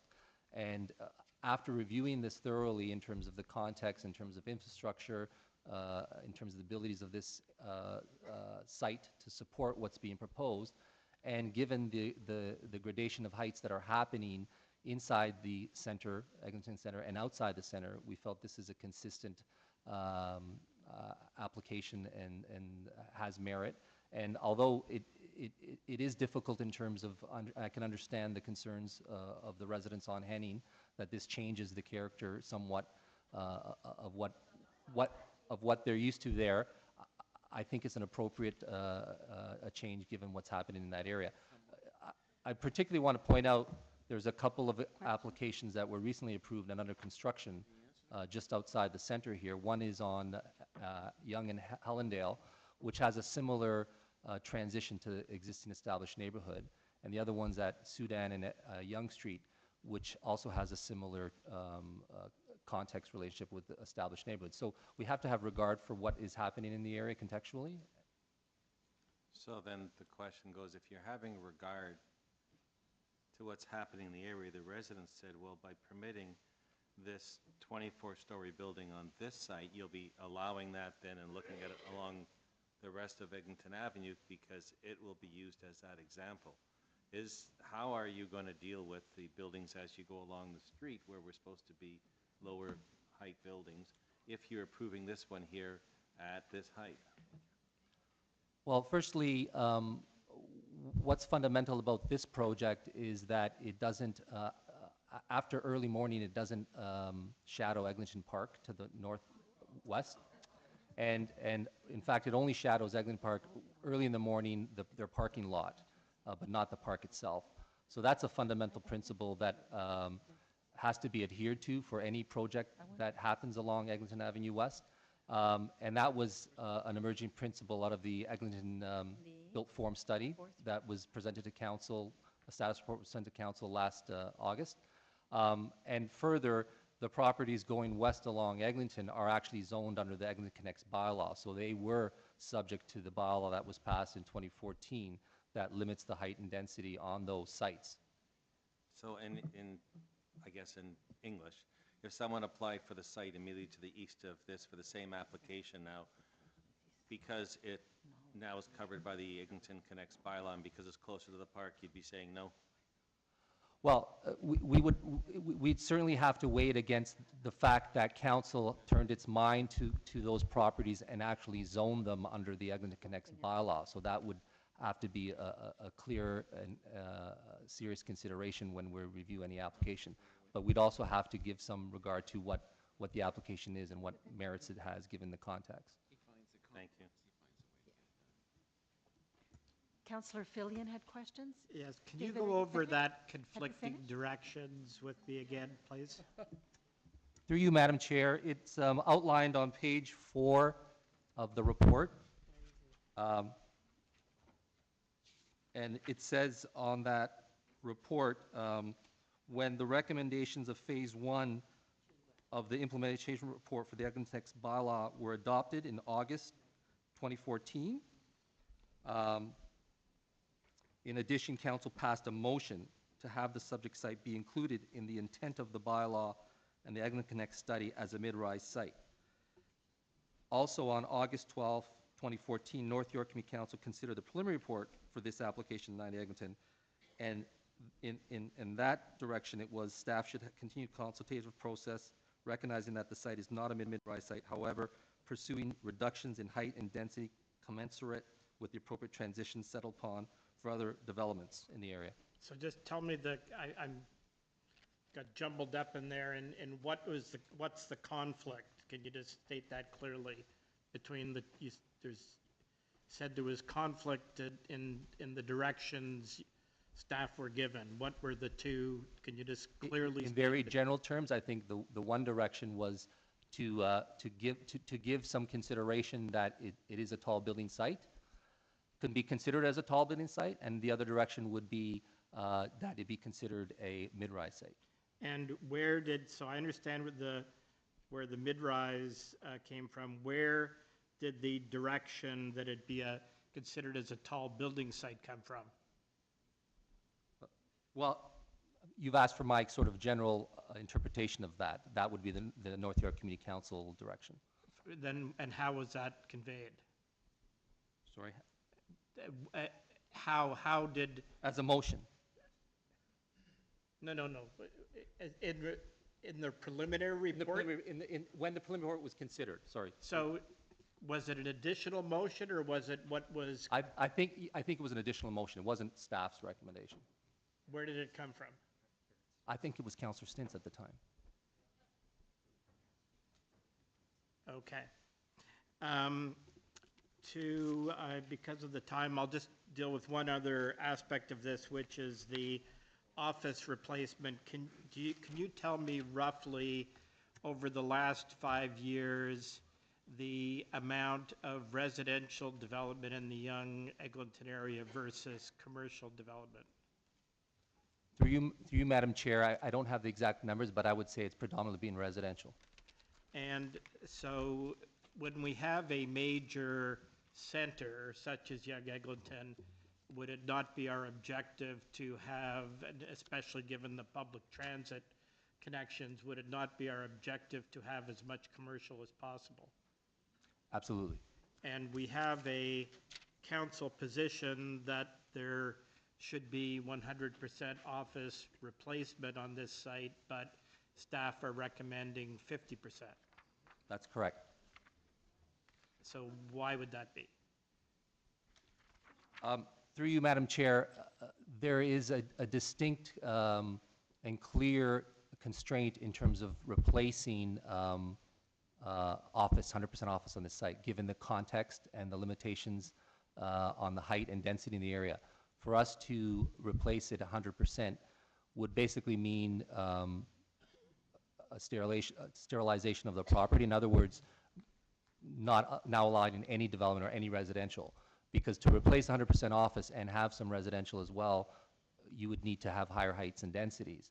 So we looked at it in terms of, again, balancing that objective against the contextual objectives. So for example, at the Yonge and Eglinton intersection, where there is another similar application where there is an office building and residential added, we're more free to and have more ability to have 100% replacement, because those buildings are 60, 70 stories, and it's very easy to have that office replacement contextually. As you go further away from the intersection, you're getting closer to the neighborhoods, and allowing that replacement, you have to weigh it against the objectives of neighborhood protection and context.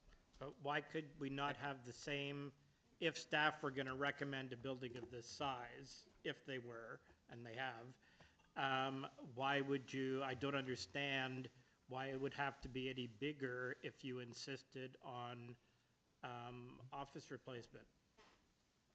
I'll pass that question on to the area manager. The existing office building is 6 stories.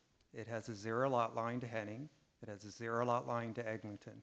In order to achieve the Eglinton Connect streetscape, the new building has to be set back considerably. So this building is set back 5 meters into the, so that's into the footprint of the existing building. It's also set back on Henning for 2 meters.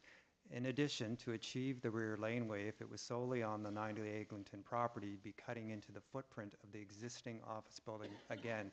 So you'd be shaving the existing office building, and to try to achieve that, as Joe said, you'd have a very bulky base, which would have a significant impact in terms of the neighborhood designation to the north if we were trying to do that. So it is a challenge to try to get 100% office replacement.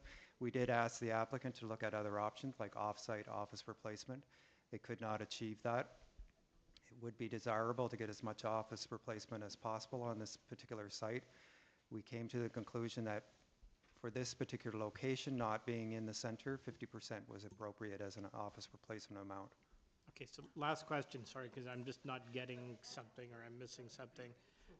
So even if the footprint is smaller, it was a 6-story office building, so to replace it, how many stories would it have been with the smaller footprint? It would have been more than a mid-rise, certainly. It would be into a tower. In this particular case, you would have to go beyond the base and start working your way up into the residential floor plate to achieve the 100%. But we're approving a high-rise development, so I'm not understanding why why there couldn't have been 100% replacement. Am I missing something? So you would have a base, which would be have a footprint even less than what's there right now. Yeah. So it would have to come in on various sides, and it would be probably eight stories because of that shaving as a base, and that base was deemed to be inappropriate. As the applicant indicated in his presentation, we actually wanted the base of the building to be brought down to 3 stories to not be too imposing on the Eglinton Connect streetscape. So in other words, you would have a tower with an exceptionally bulky base, which is something that we don't want. It would start to have a significant impact, as I said, overwhelming the Eglinton streetscape, and also have an impact on the residential neighborhood to the north. Yeah, I'm still not understanding, but I won't. The bottom line is, if you had a larger site, it would be easier, as we do in a lot of the Yonge Eglinton properties, to try to achieve 100% office replacement. Thank you. The next questioner is Councillor Pasternak. Thank you, Madam Chair. Just for clarity's sake, one of the deputants said that the $1 million in Section 37 will just go into a citywide black hole. That's not what I read on page 3. Could you just clarify for the community what those funds can be used for? It's actually quite targeted in this agreement. Through you, Madam Chair, it is very targeted. It's basically at the city's discretion to use it as improvements to Eglinton Park. It's normally done in consultation with the local councillor and the community. It ordinarily is, yes. The other component in the Section 37 is the dedication, parkland dedication, 61 Montgomery Avenue. Is that a single-family detached home? What is that? It is currently, yes. Yeah, and that will be, what, a parkette or? It would start as a parquet. I think the plan is, if there's an ability to expand it to beyond a parquet, that would be pursued by our Parks Division. I'm looking at the early consultations on this project. Originally, the applicant wanted a 36-story building. Is that, and that's what I'm reading on page. That was at the pre-application stage. The official application that came in was at 29 stories, and then it was revised to 24. So pre-application, it was 36, it went to 29 and 24. Was there any future discussions or subsequent discussions about lowering it beyond 24, or that's pretty well the tipping The point? subsequent discussions dealt with, as Mr. Rozovsky said, improving the setbacks and the bulk of reducing the bulk of the building. Is there retail at grade? There is. All right, thank you, Madam Chair. All right, is that it for all the questions of staff? First speaker, Councillor Carmichael Greb. Thank you. I have a motion. Go ahead. That North York Community Council recommend that City Council refuse the application to amend the official plan and zoning bylaws for 90 Eglinton, et cetera, et cetera. This has been an ongoing development in my ward since before I was elected. I was not involved from the very beginning, but took it on after I was elected, and even during the election was told residents that I would be supporting them throughout this process, and you know, with help from Tom and Sharon from Henning, who has kind of stood up for her community. The residents have been very involved, very vocal about what they would like to see for their streets. So I am requesting that you support this motion. Councillor Shiner is next. So, Madam Speaker, if that motion fails, then I'll place the staff recommendations. I understand fully the concerns of the local councillor and the community. And I think if you look at the history of this, some of this comes from a motion that was placed by the previous representative to look at a taller building on the site. The applicant did come in with a mid-30s building, dropped it down to 29, came back to 24. The height difference on this building from what's there is from 28 meters to 86 meters. It's like 58 meters difference, and it's substantial.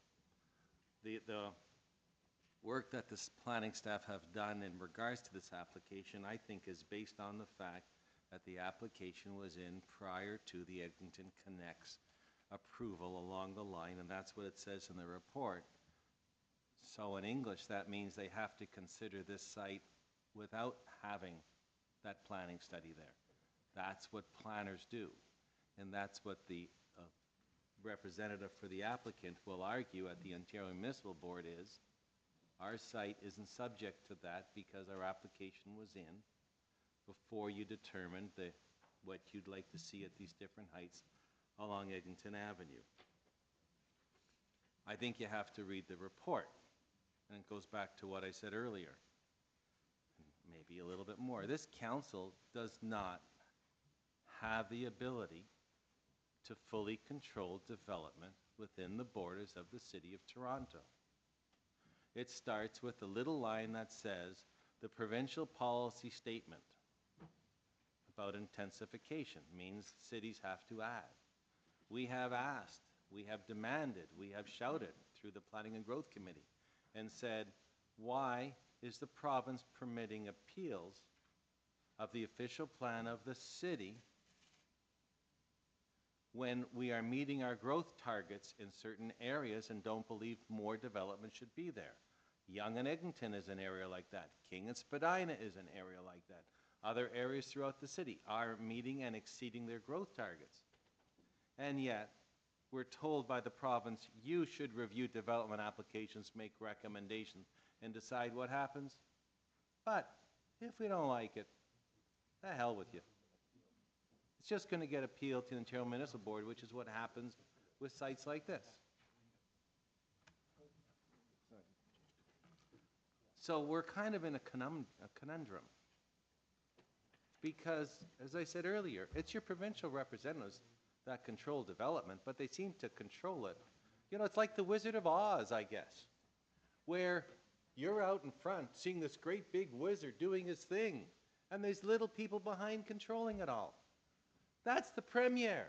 She's really controlling all the development in Toronto behind the Wizard of Oz cloak of this big person that's the OMB. It's the Ontario Municipal Board. And if changes aren't made there, you don't allow us here on council to do our job. So what are we kind of faced with? We're faced with planning staff that have done, in their professional opinion, probably a pretty darn good job of getting this 36-story building down to 24, of setting it back from Eglinton, of setting it back from the north, of getting a 3-story podium, and then putting on top of that a smaller, tall building on it. They did a pretty good job in the North York Division. The problem that I have, though, is that it took far too long for the chief planner and the city itself to put the controls that should have been in place there, and we don't stand up strong enough for them and even fight the Ontario Municipal Board more on them. So it's kind of our own conundrum here. We can support the local councillor. We can refuse it. We can be at Ontario Municipal Board hearing. And at that hearing, the applicant doesn't have to go with the revised proposal. He can go back to his 29-story building. He can go to a 36-story building. That's the rules. That's what the wizard of planning, the provincial premier at her OMB, allows. Not that they have to go and defend what's here now. They can change it. Or we can look at maybe it's the best of a situation that we don't want to have and say, well, maybe we'll approve this because at least it shows the difference in change, and the staff have said, if you go further to the west, we're not going to permit this type of development because your plan's in place. So if my colleague's motion fails, and you know, I kind of have a responsibility to put it on the floor, both as chair of the Planning and Growth Committee and my understanding of this, and on behalf of the staff, if it fails, then I'll put the motion there, because I don't think, in due respect, while we'd like to do this, I don't think we're going to be able to find planning staff that would go to the Ontario Municipal Board and fight against this with such a strong argument and recommendation from the city's planning staff over here, and the reasons that you've read in the report.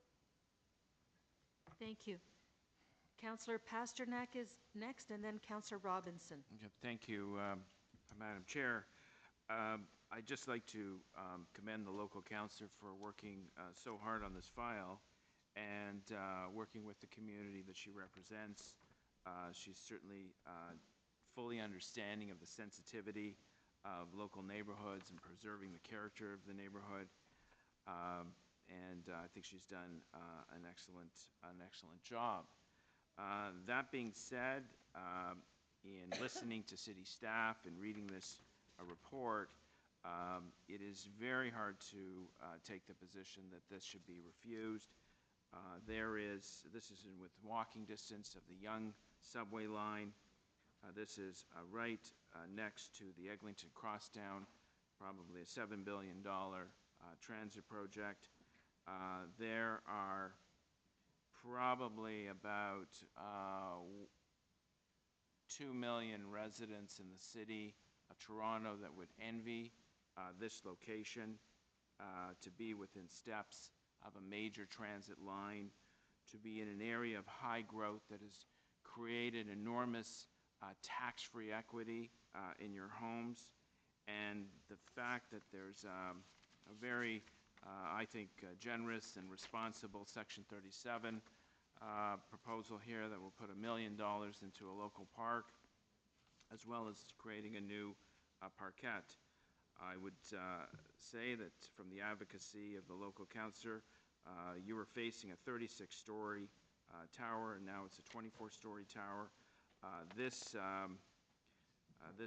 project, while it is likely to change the nature of your neighborhood, it is unlikely to damage either the equity in your homes as it grows, as people understand the significance of the Eglinton Crosstown and the significance of the desirability of living in the Yonge and Eglinton area. But there is a wider problem. I'm not going to go into all the details because Councillor Shiner has touched on it, where the City of Toronto is unfortunately under the auspices and much of the planning direction from the province of Ontario.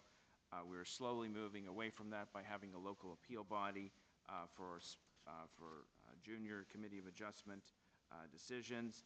The neighborhood, this is not the final word on this project. I will not be supporting Councillor Carmichael Grebb's motion, but this is not the final word for the community. This still has to go to City Council for approval, and of course, you have the option of taking this to the OMB and fighting it there. And certainly that is your legal option, and that is your right. Although we don't do very well at the OMB. So with that, I would only hope for that the character of the neighborhood is preserved as best as possible through many of the conditions regarding demolition and construction that are here, that your street will continue to remain extremely desirable to live in, that the equity in your homes will continue to grow, and that these community benefits will be an asset for your neighborhood. Thank you. Councillor Robinson? Thank you, Madam Chair. I'll be very brief. My colleagues have heard me speak many times at City Council about my concerns about Yonge and Eglinton. I am absolutely of the thinking that it's out of control. I represent the opposite side of Yonge Street from the local councillor, so I 100% support the local councillor's motion today. It was a speech that I made at City Council that prompted Phase 2 of Midtown and Planning to look at infrastructure. There is not the infrastructure in place in Yonge and Eglinton to support the development that's happening there. There are not the schools, there are not the pools, there are not the community centers, there is not the transit to support what's happening at Yonge and Eglinton. You can't get on the Yonge line. 3-4 trains you wait every morning. And then when you get on eventually, if you're lucky enough to get on, you're squeezed in like a sardine.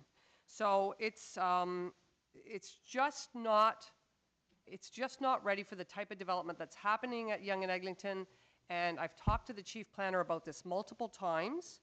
And I just want to thank the residents who came out, from the West of Yonge residents today that came out.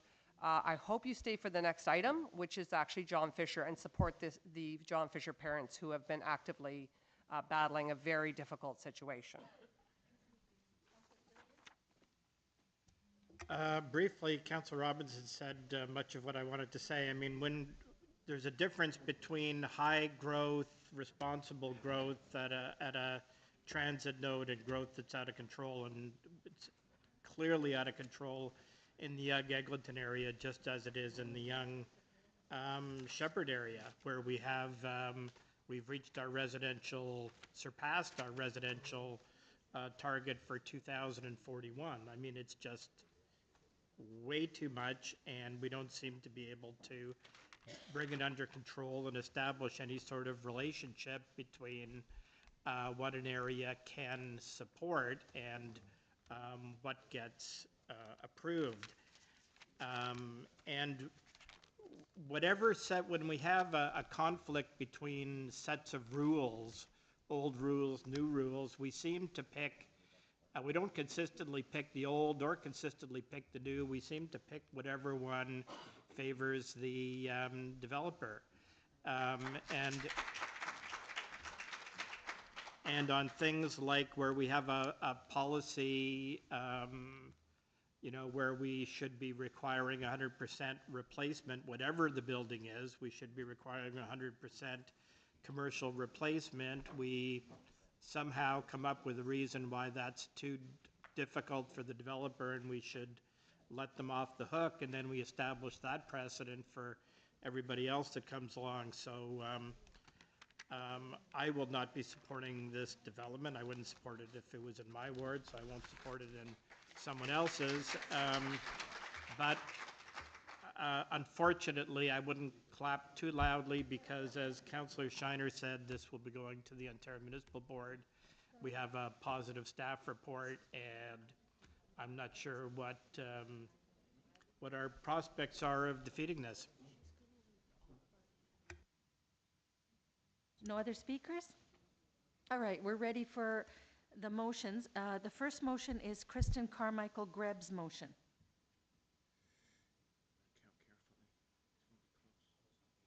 Okay, so you have it on the screen. Those in favor? 1, 2, 3, 4, 5. Those opposed? 1, 2, 3, 4, 5, 6. It loses. Councillor Shiner's motion. Staff recommendation. All those in favor? 1, 2, 3, 4, 5, 6. Opposed? 1, 2, 3, 4, 5. It carries. That's the end of the item. Councillors, I need your assistance now. We have items that have been scheduled to be heard at 11 at 11:30.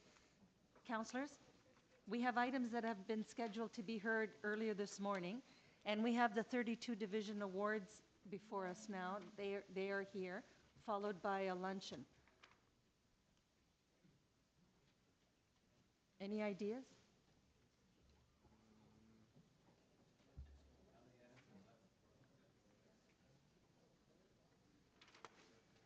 Shall we continue for a few minutes and see how long item 5 lasts? Okay, I will vacate the seat because, as you'll remember, I declared an interest in item 5, and Councillor Pasternak will take the chair.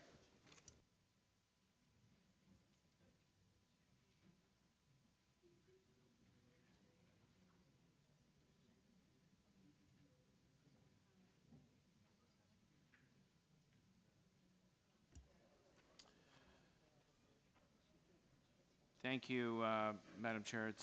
I just wanted to let deputants know who have signed up through the clerk's office, and for those who would like to speak who have not signed up, please do so with the clerk. There is a plan today to defer this item one more month so that the TDSB safety plan can be fully examined, the risk assessment can be fully examined. So at the end of the day, this can be, we can hear deputants, we can debate it, but the motion will be to defer it to the future. My understanding is that motion will likely carry.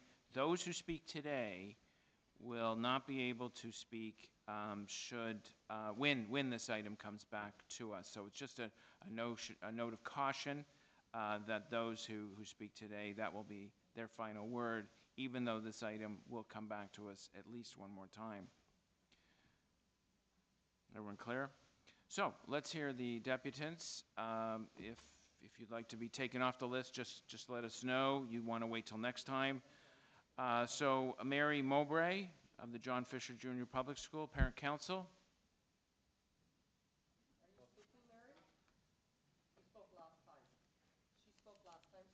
Got it. Jerry Gershon, trustee.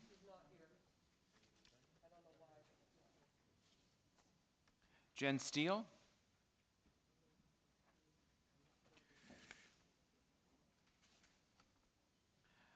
Etienne de Villiers.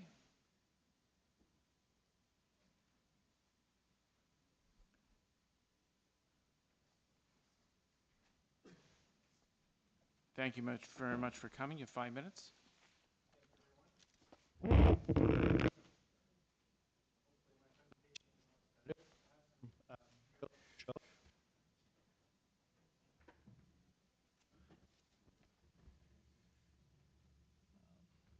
I'm attending here on behalf of the John Fisher Public School parents.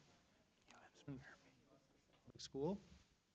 The main submission is that issue a demolition permit as there is a pending risk assessment out there and not all the measures in the risk assessment have been addressed or dealt with.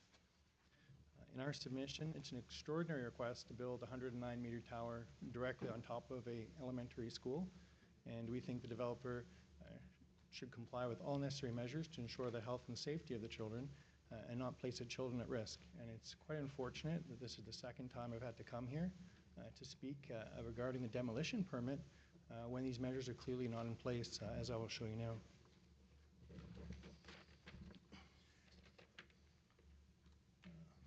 On April 21st, the TDSB provided a copy of their risk assessment to us, which outlined a number of matters.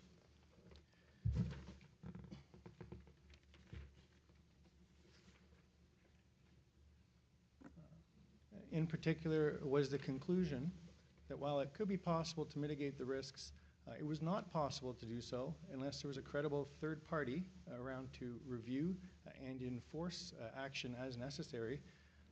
And if such third party was not available, the risk would fall within the unacceptable range. Unacceptable meaning that children could not stay at the school. This is quite clear in the report. And the issue that we have right now is there currently is no third party, credible third party to review.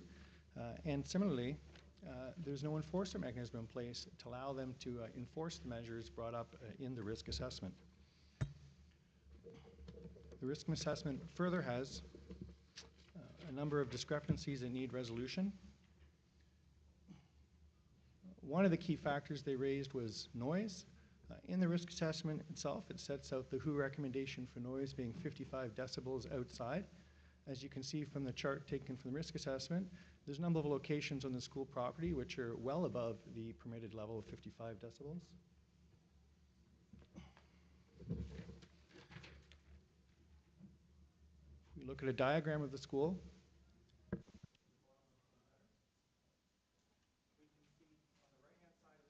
sorry, Mike. On the right-hand side of the diagram, we have the construction site laid out, and I've marked on in red the numbers taken from the risk assessment showing levels which are above the WHO recommendation limit of 55 decibels.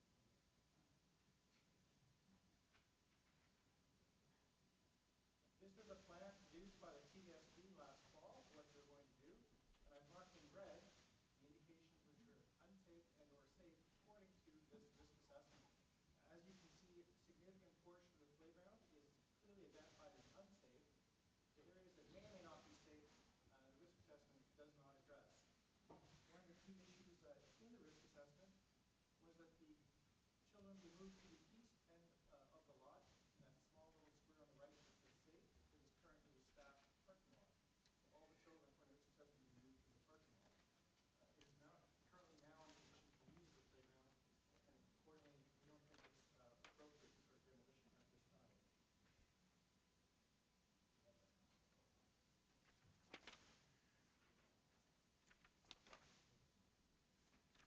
Among a number of things that remain outstanding, here are quite a few. The report says that all windows should replace with double glazed windows with proper seals to keep out noise and dust. Those are not in place. I mentioned moving playground. They want hoarding between the construction site and the school playground for development to build. That's not in place. They want a hoarding built by the TDSB on TDSB property to create a buffer zone. Buffer zone would be presumably at the safe noise limit of 55 decibels. That's not in place, and there's no plan for where that hoarding should be. They want a cooperative plan between the developer, the TDSB, and presumably the city to agree on all measures. They want a credible third party. And finally, an enforcement mechanism. There are no enforcement powers, and currently no one has provided a credible plan for how such enforcement powers will come about. In conclusion, I'd like to thank you all for your time, and I really ask you to defer this demolition permit, and I would further ask that you defer it until at least the new school Thank you very much. Thank you. Questions for the...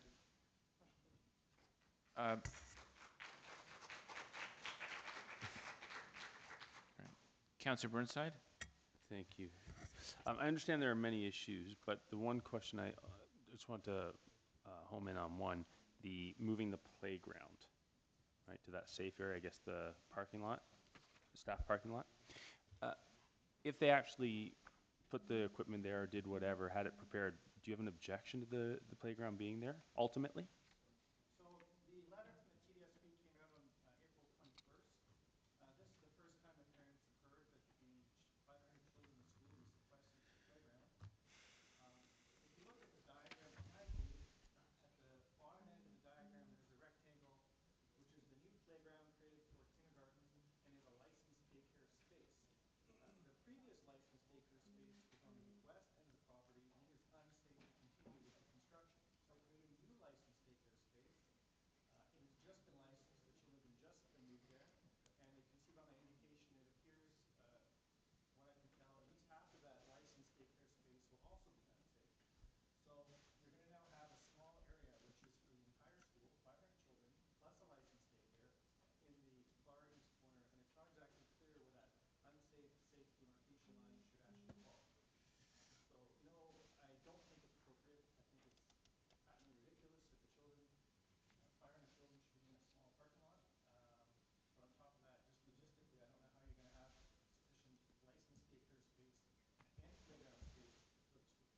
Okay, thanks.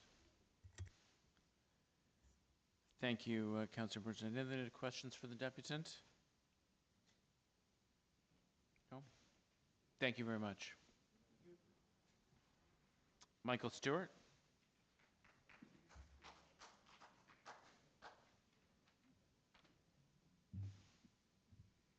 Oh, there you are. Yes. Thank you for coming. You have 5 minutes. Mr. Chair, members of committee, I'm here on behalf of the owner of the 18 to 30 Erskine Avenue site. The matter before Community Council today has nothing to do with the site plan for the development, the risk assessment, or construction mitigation plans. The matter is strictly about rental housing and ensuring that the development complies with the city's rental housing and tenant assistance policies. Council's statutory authority this morning is strictly limited to rental housing considerations. The permit is simply ratifying and implementing rental replacement arrangements that have already been agreed to by the city, are set out in an agreement signed by the city, and have been registered on title. Approving the staff recommendations will not allow our client to demolish the existing building, as no demolition can occur until site plan approval has been obtained. For these reasons, it is both unnecessary and inappropriate to defer the Section 111 permit because the site plan application and the CMP details are still being reviewed. Subject to any questions, those are my comments. Thank you very much. Any questions for the deputant? Councillor Fillion? Just a question, if you can't demolish until you have site plan approval, what's the rush? We can't even pay the tenant assistance until the approval's in place. Sorry, I couldn't hear what you said. Apologies, Mr. Chair, through you. We can't even pay the tenant assistance until the approvals are in place. We have an agreement on title that requires us to do these things. Our client would like to have the necessary approvals in place. But if you don't have all of your approvals in place, I don't see how you're being held up. We're not suggesting we're being held up. We're suggesting that we would like the rental housing matters approved and dealt with. Thank you. Any other questions for the deputant other than me? Based on your timeline, when would you demolish on site? Mr. Chair, I'm not the construction manager, but I understand that the intent is to demolish the existing building during the summer when the school population is significantly less. That was the answer I was hoping to hear. Thank you very much. Angelos Bakopoulos.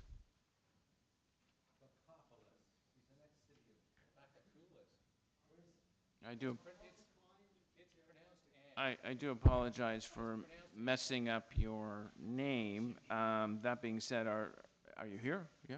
You're going to depute. You're not going to depute. You'll decline. Okay, great. He's also the former general manager of solid waste for the city of Toronto.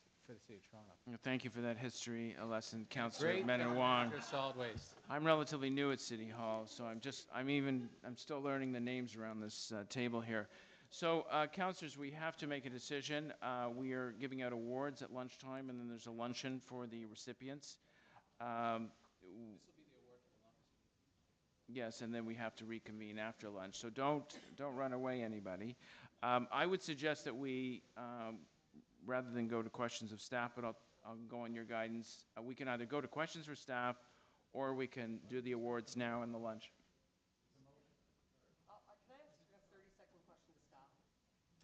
Yes, although I've been here long enough at City Hall that there's no such thing as a 30-second question. Okay, to staff. Have you completed the site plan application? No. Have you completed the construction mitigation management plan? The second revision has been submitted. It's under review. We're expecting that additional revisions will be necessary. Have you incorporated the risk assessment from the TDSB that was just recently developed? No. Have you got a staging plan ready for this site? No. Thank you.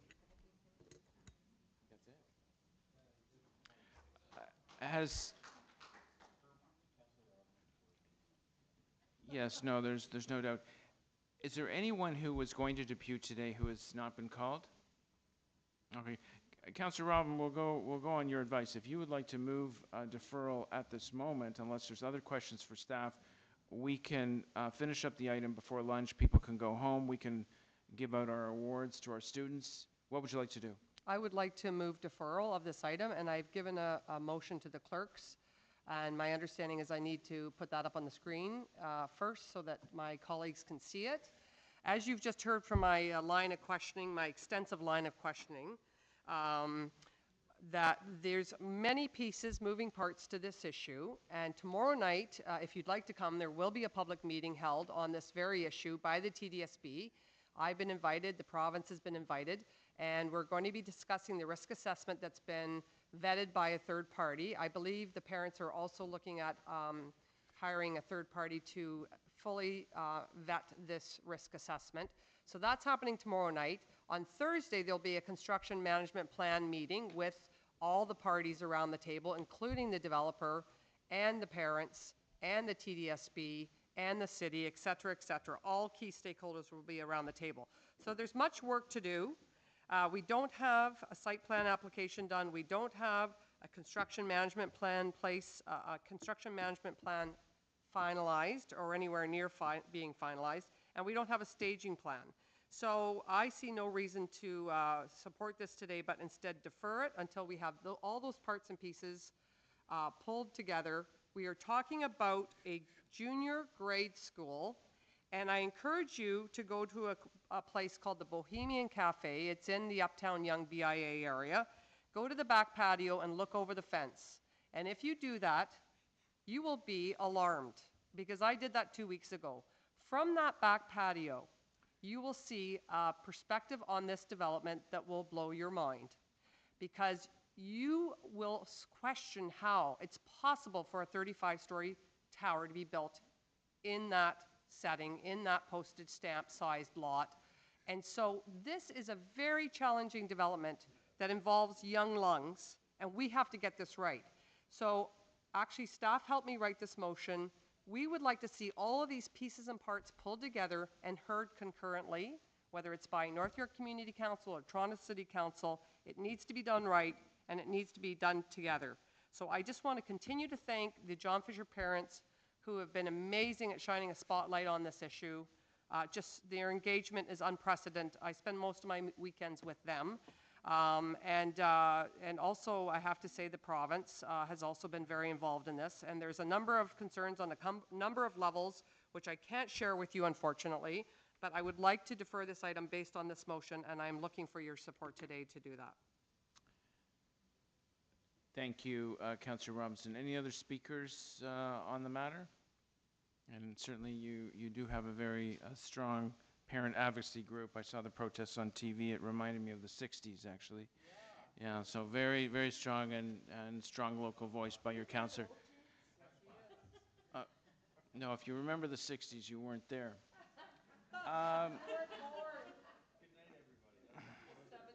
right. So we have a motion before us. All those in favor? Opposed? That is carried. Thank you very much for coming down. I'm going to turn the chair back over to Councillor Ajameri. We're going to break for lunch, and we're going to do our awards.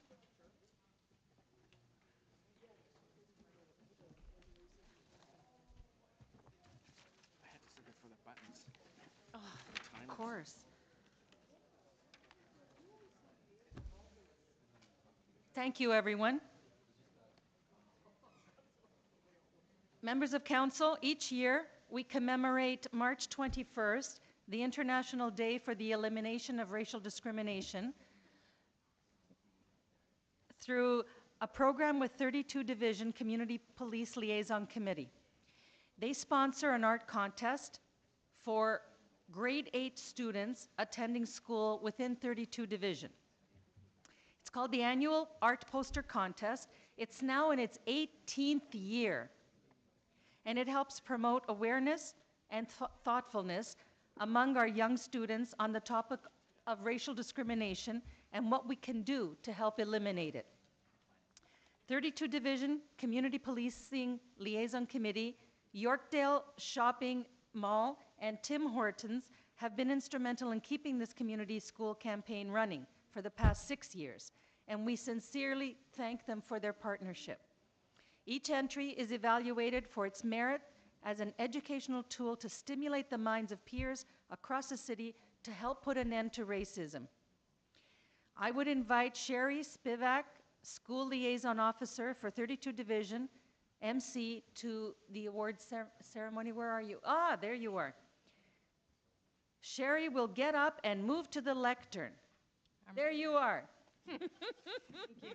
Good morning, Chair, Councillor Maria Ajameri, members of Council, invited guests, and members of the public. The United Nations declared March 21st as the International Day for the Elimination of Racial Discrimination. On that day, in 1960, police opened fire and killed 69 people at a peaceful demonstration in Sharpeville, South Africa, against the apartheid laws. Proclaiming that day in 1966, the United Nations General Assembly called on the international community to redouble its efforts to eliminate all forms of racial discrimination. This day is celebrated worldwide. 32 Division has decided to create a program where grade 8 students would be asked, what does racial discrimination mean to you?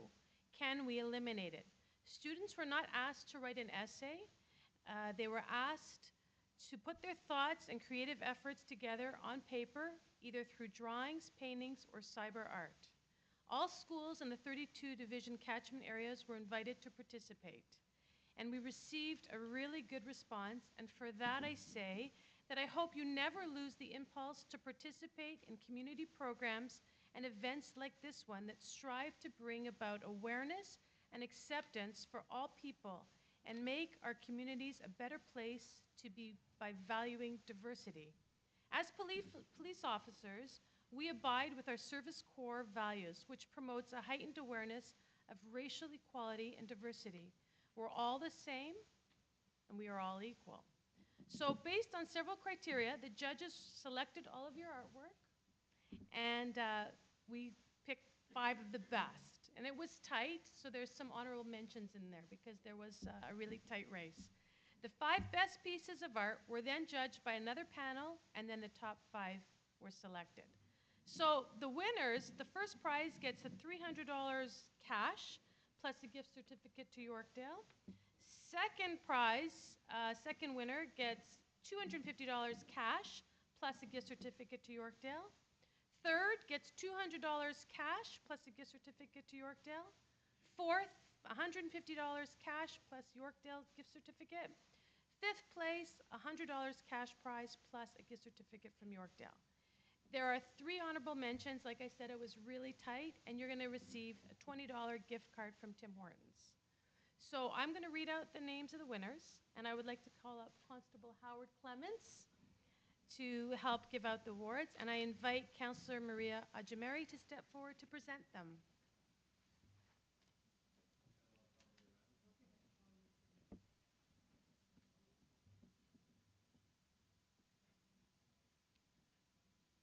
So, congratulations again, everybody.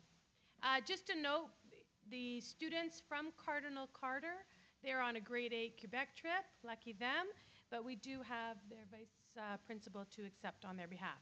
So 5th place, Surin Chen from Charles H. Best, Ward 10, Councillor Pasternak. Congratulations.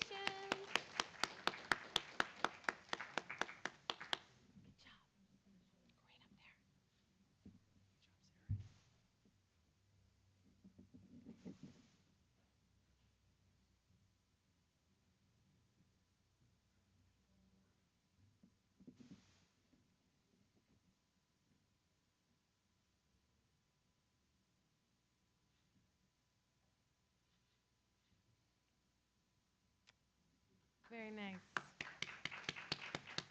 Okay, 4th place, Angelina Levchenko from Charles H. Best, Ward 10, Councillor Pasternak.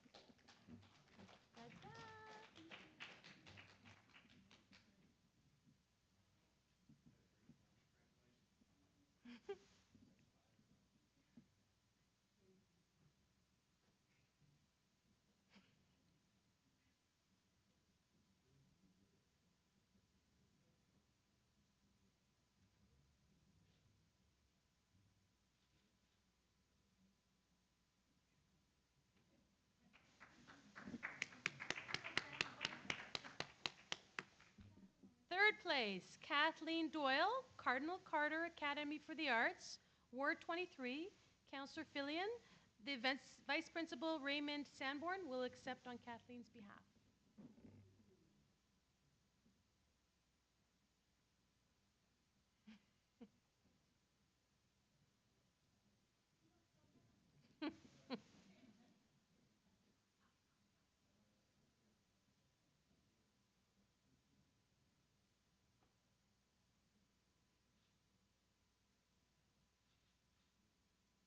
Very nice. Second place, Amy Jang from Cardinal Carter Academy for the Arts, Ward 23, Councillor Fillion. Again, accepting VP Sanborn.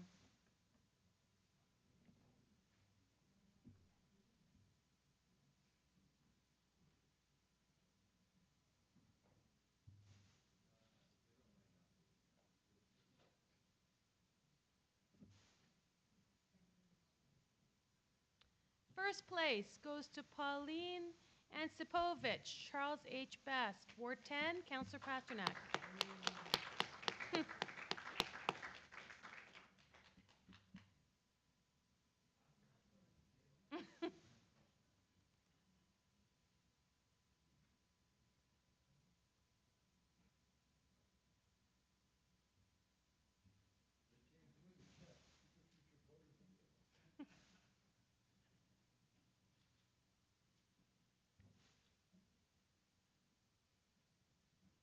And I'd like to now call up the 3 honorable mentions. Congratulations to you guys, it was tight.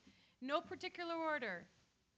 Thomas Foltes, Charles H. Best, Ward 10, Councillor Pasternak.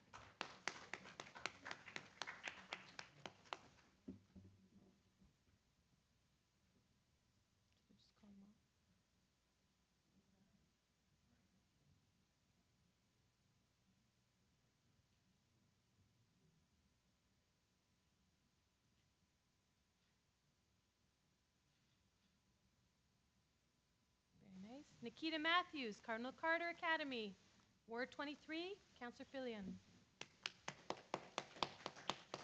Good job.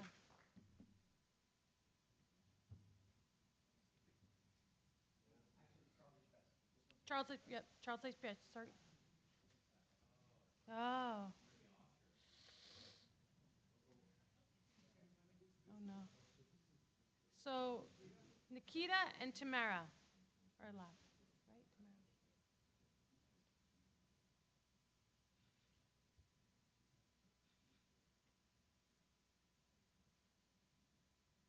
And the last, but not necessarily least, Tamara Carnival from Cardinal Carter, Ward 23, Councillor Fillion. Oh, good. And then the VP will be.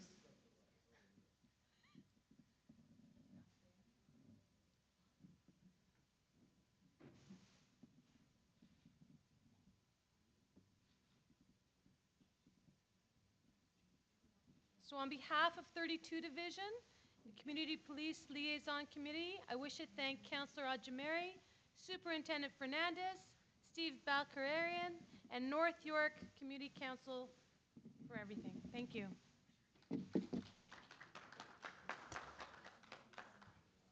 Thank you very much. On behalf of North York Community Council, I invite the award recipients, invited guests, counselors, and presenters to proceed to the Memorial Hall's Burgundy Room for a light lunch reception now. It says after the presentations, now. So we'll come back at 1:30. Thank you.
Two, one, two, two.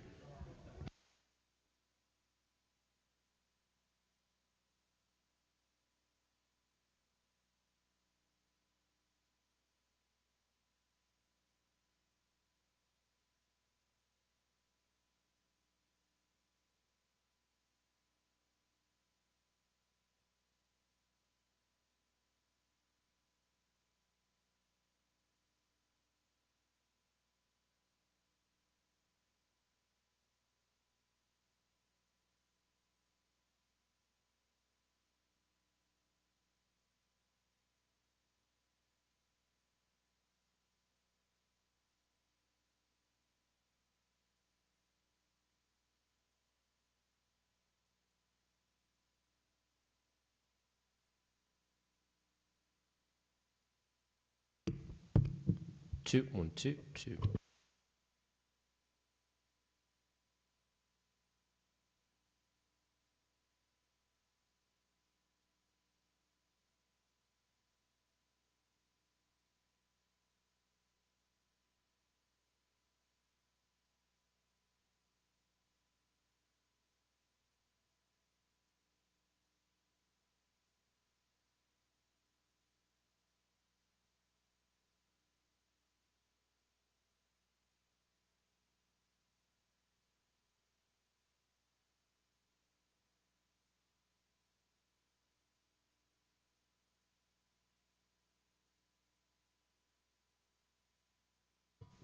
Two, one, two, two, two.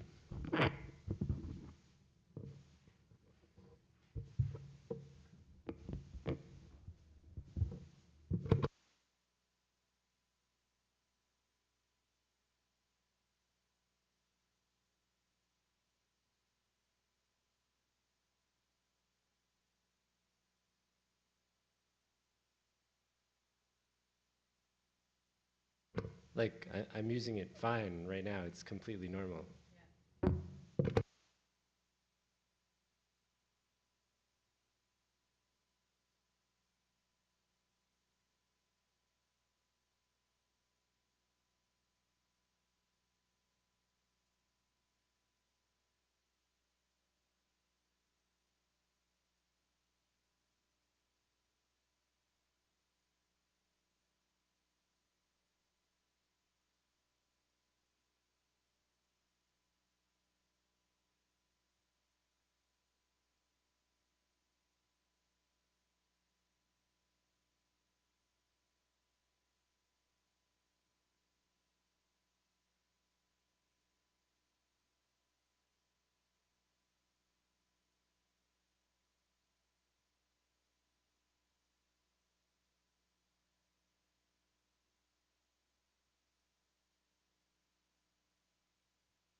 Two, two, two. Two, one, two.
Two, one, two, two.